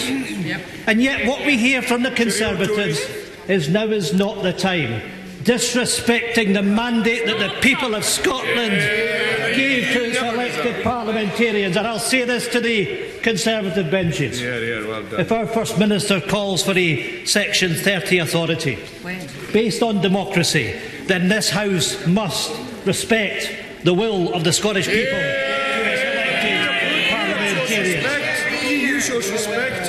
Mr. Speaker, the only way to stop the punitive cuts from universal credit and end the hostile environment that sends talented workers away from our shores. The vote on the immigration bill is just the latest indication of Westminster voting against Scotland's national interest. We embrace free movement of people. We welcome those that choose to make a future for themselves in Scotland. We thank those who wish to add to our cultural diversity. This place wants to slam the door shut and pull up the drawbridge, to retreat into isolation. And we watch the official opposition go through trials and tribulations as to whether it should be opposing a narrow-minded immigration policy from this government. Mr. Speaker, Labour has lost its moral compass. Then we have the Scots Tory MPs meekly going through the lobbies. Theresa's lobby for the supporting legislation that will damage Scottish industries and our public services, damaging Scotland's ability to attract labour and to grow our economy. The Scottish Tories acting against our national interest, Labour stuck on the sidelines. Mr. Speaker, a majority of MSPs and Scottish MPs returned at the last two elections support holding an independence referendum in the circumstances we now find ourselves. Scotland will not be ignored. The UK government has ignored the views of the people of Scotland. Our Parliament, our Scottish Parliament, has already overwhelmingly rejected the Prime Minister's deal. Today, Mr. Speaker, SNP MPs will vote in support of that mandate from Scotland's Parliament, and we will continue to vote down the blindfold Brexit deal that will drive our economy off the cliff edge. Mr. Speaker, there is just 59 days to go until Brexit Day, and that deal on the table is done. It's been dead in the water now for months, yet the Prime Minister is still seeking to run down the clock and push it through this House. This is incredibly reckless and risky. How can the Prime Minister be allowed to behave in such a manner? Quite right. The Prime Minister has no hope of being able to control this House. She cannot even control her own disunited party. Correct. And for anyone who may still have been in any doubt, we're hearing this mess today because the party on these benches gambled on our economic future over a decade-long internal feud in the Tory party. They should all hang their heads in shame. Quite simply, the party opposite is not fit to govern because it has a track record of putting its fractured party interest before all our national interests. Not what the Prime Minister calls the national interest, but the interest of all the nations that make up the UK. I'll give way. Is there any water? Thank the right honourable gentleman for giving way. On the matter of national interest, if we talk about Scottish national interest for a second, I totally respect the SNP's position to always want to campaign for independence, because that is what the SNP does. But would the right honourable gentleman also agree that in 2017, in the general election in 2017, the majority of voters in Scotland, 56% of voters in Scotland voted for parties that were committed to delivering on Brexit, and the percentage of vote for parties against Brexit actually reduced? Extraordinary behaviour by the Honourable Lady, who's a very illustrious doctor. I can't believe that she rants from a sedentary position in the middle of her surgeries in that way. It's unbecoming of somebody of her status and high esteem in the House of Commons. Mr. Ian Blackford. Thank you, Mr. Speaker. Of course, we come to this place under the rules which are laid down for us. And by the rules of elections in this country, the SNP won 35 of the 59 seats for Westminster. There is a majority for the Scottish National Party in this Parliament. The Conservatives could only dream of having a majority. You know, a Prime Minister that went to the country on the basis that she was going to come back with an overwhelming majority. She came back with a bloody nose and a minority administration, relying on the votes of the DUP, where they're handing over vast sums of money in order to keep themselves in any kind of power.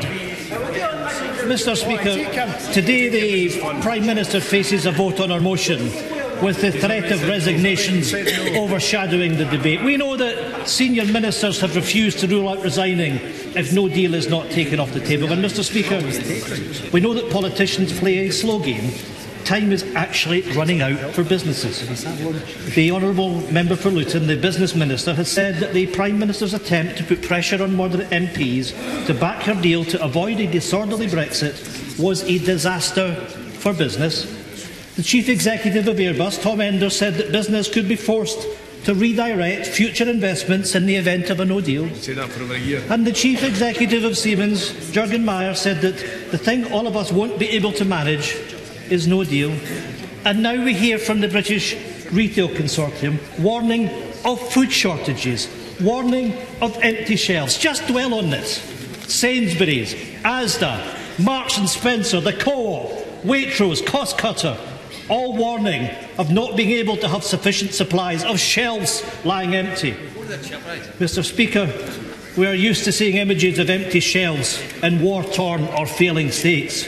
There is now a real threat of empty shelves happening in the United Kingdom in less than 2 months. Still, the Prime Minister refuses to take no deal off the table, and I point the finger of blame at the Prime Minister and her government.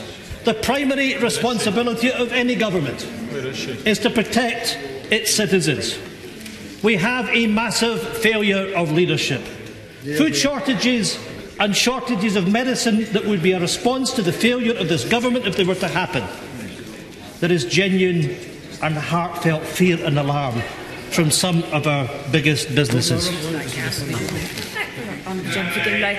I just ask then, what would be his objection to giving the Prime Minister the ability to do what is in effect a probing amendment with the EU, to see what they're prepared to give way, to help deliver the deal that he would like to see happen? What would be his objection? What is so objectionable in this new Amendment N? Can he give any reason for not supporting it? Mr. Speaker, this is a complete fantasy, and all of us play with the Good Friday Agreement at our peril.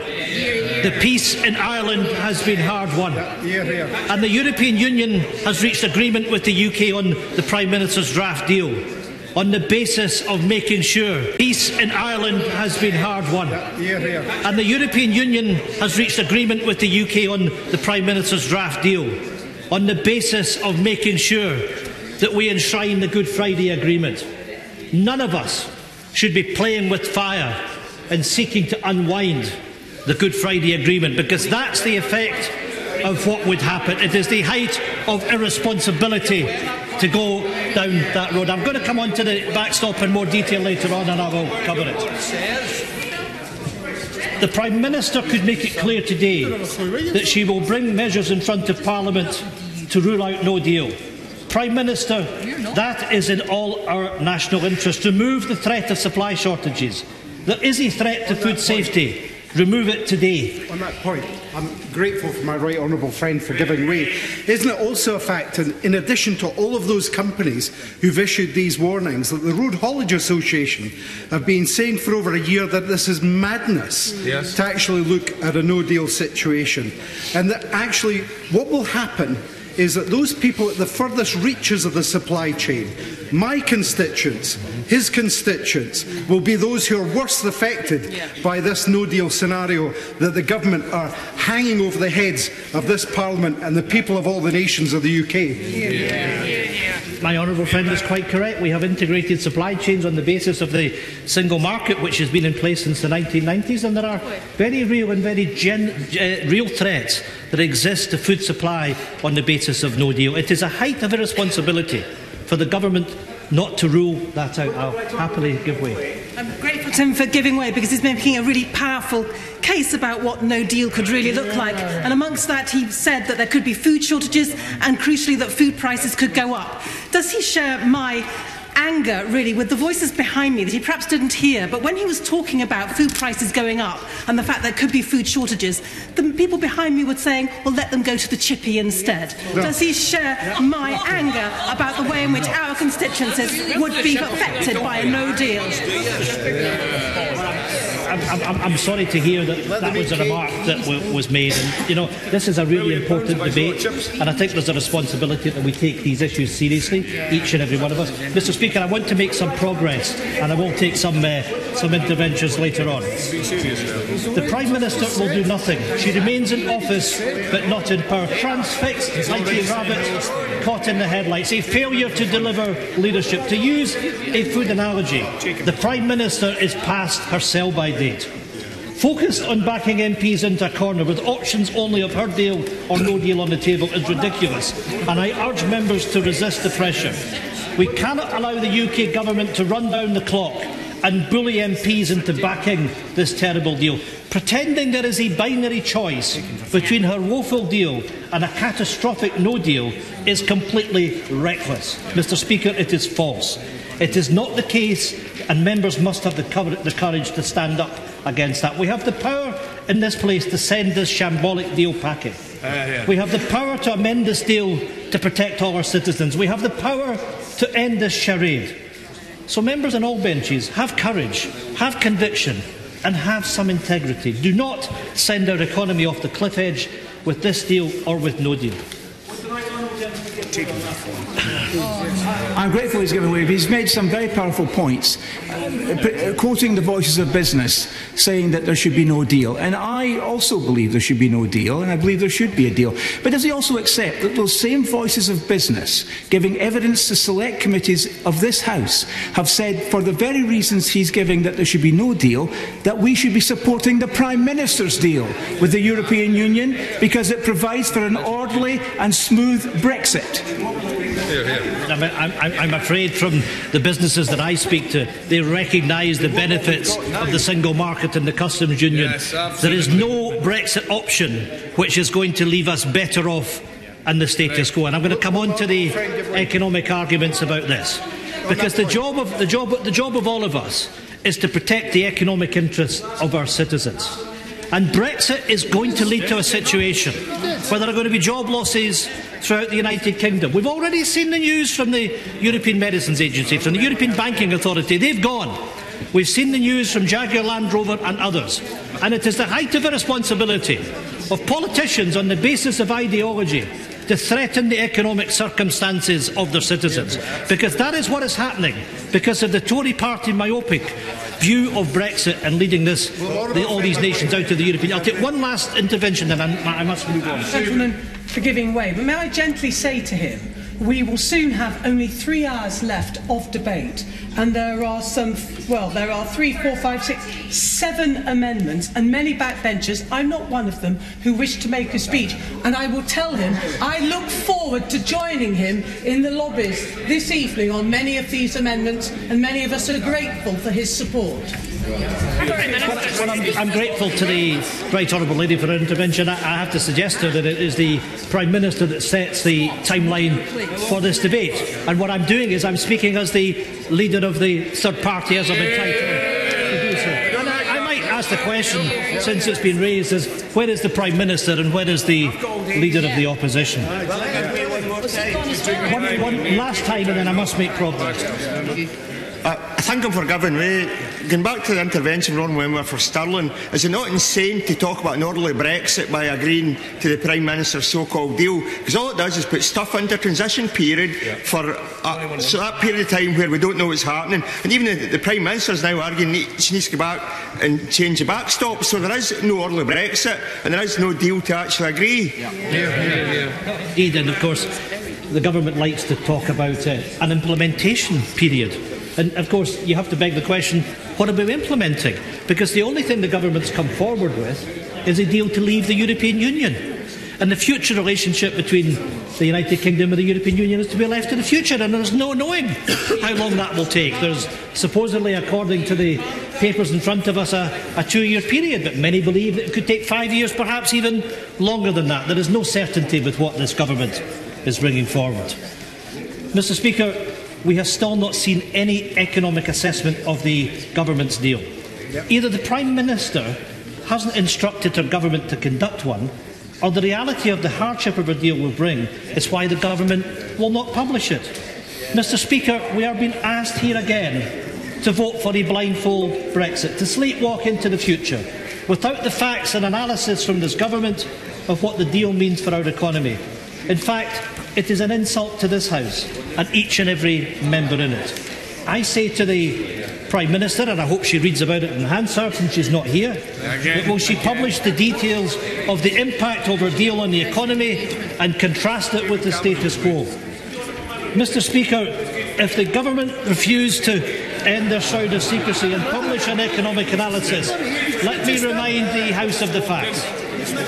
Analysis by Scottish Government officials found that by 2030, under a free trade agreement, GDP would be £9 billion lower than if we stayed in the EU, equivalent to a cost of £1,600 per person in Scotland. The Bank of England has warned that crashing out of the EU without a deal would be worse than the 2008 financial crisis. Absolutely right. With house prices plummeting by as much as 30%, with the Bank of England rate hiking to 4%.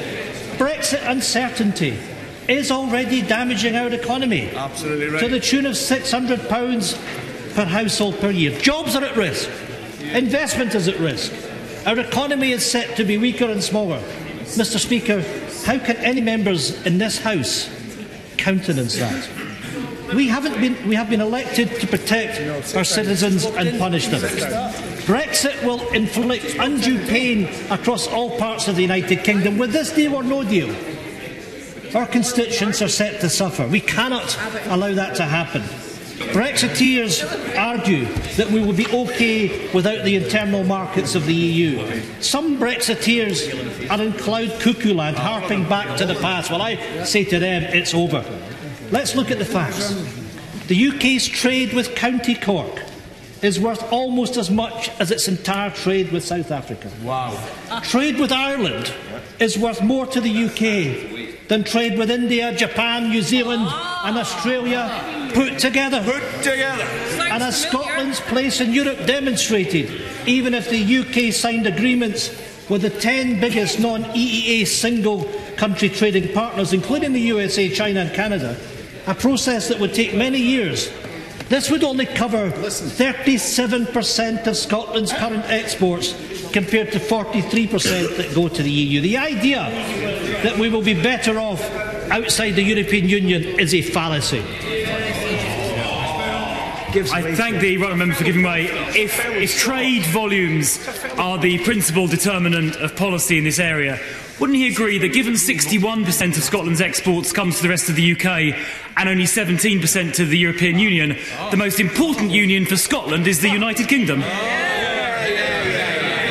I have to say, Mr. Speaker, I find that remarkable. There we have a threat to the people of Scotland from one of the Conservatives in this House. I thought that we believed in free trade. We're not talking about having any barriers with trade with the island of Ireland. Why on earth would there be any barriers to trade with Scotland? And it's about time that the Conservatives stop threatening the people of Scotland, because that's exactly what you're doing. Mr. Speaker, it really is demoralising to stand here today listening to the merry-go-round of Tory infighting and Labour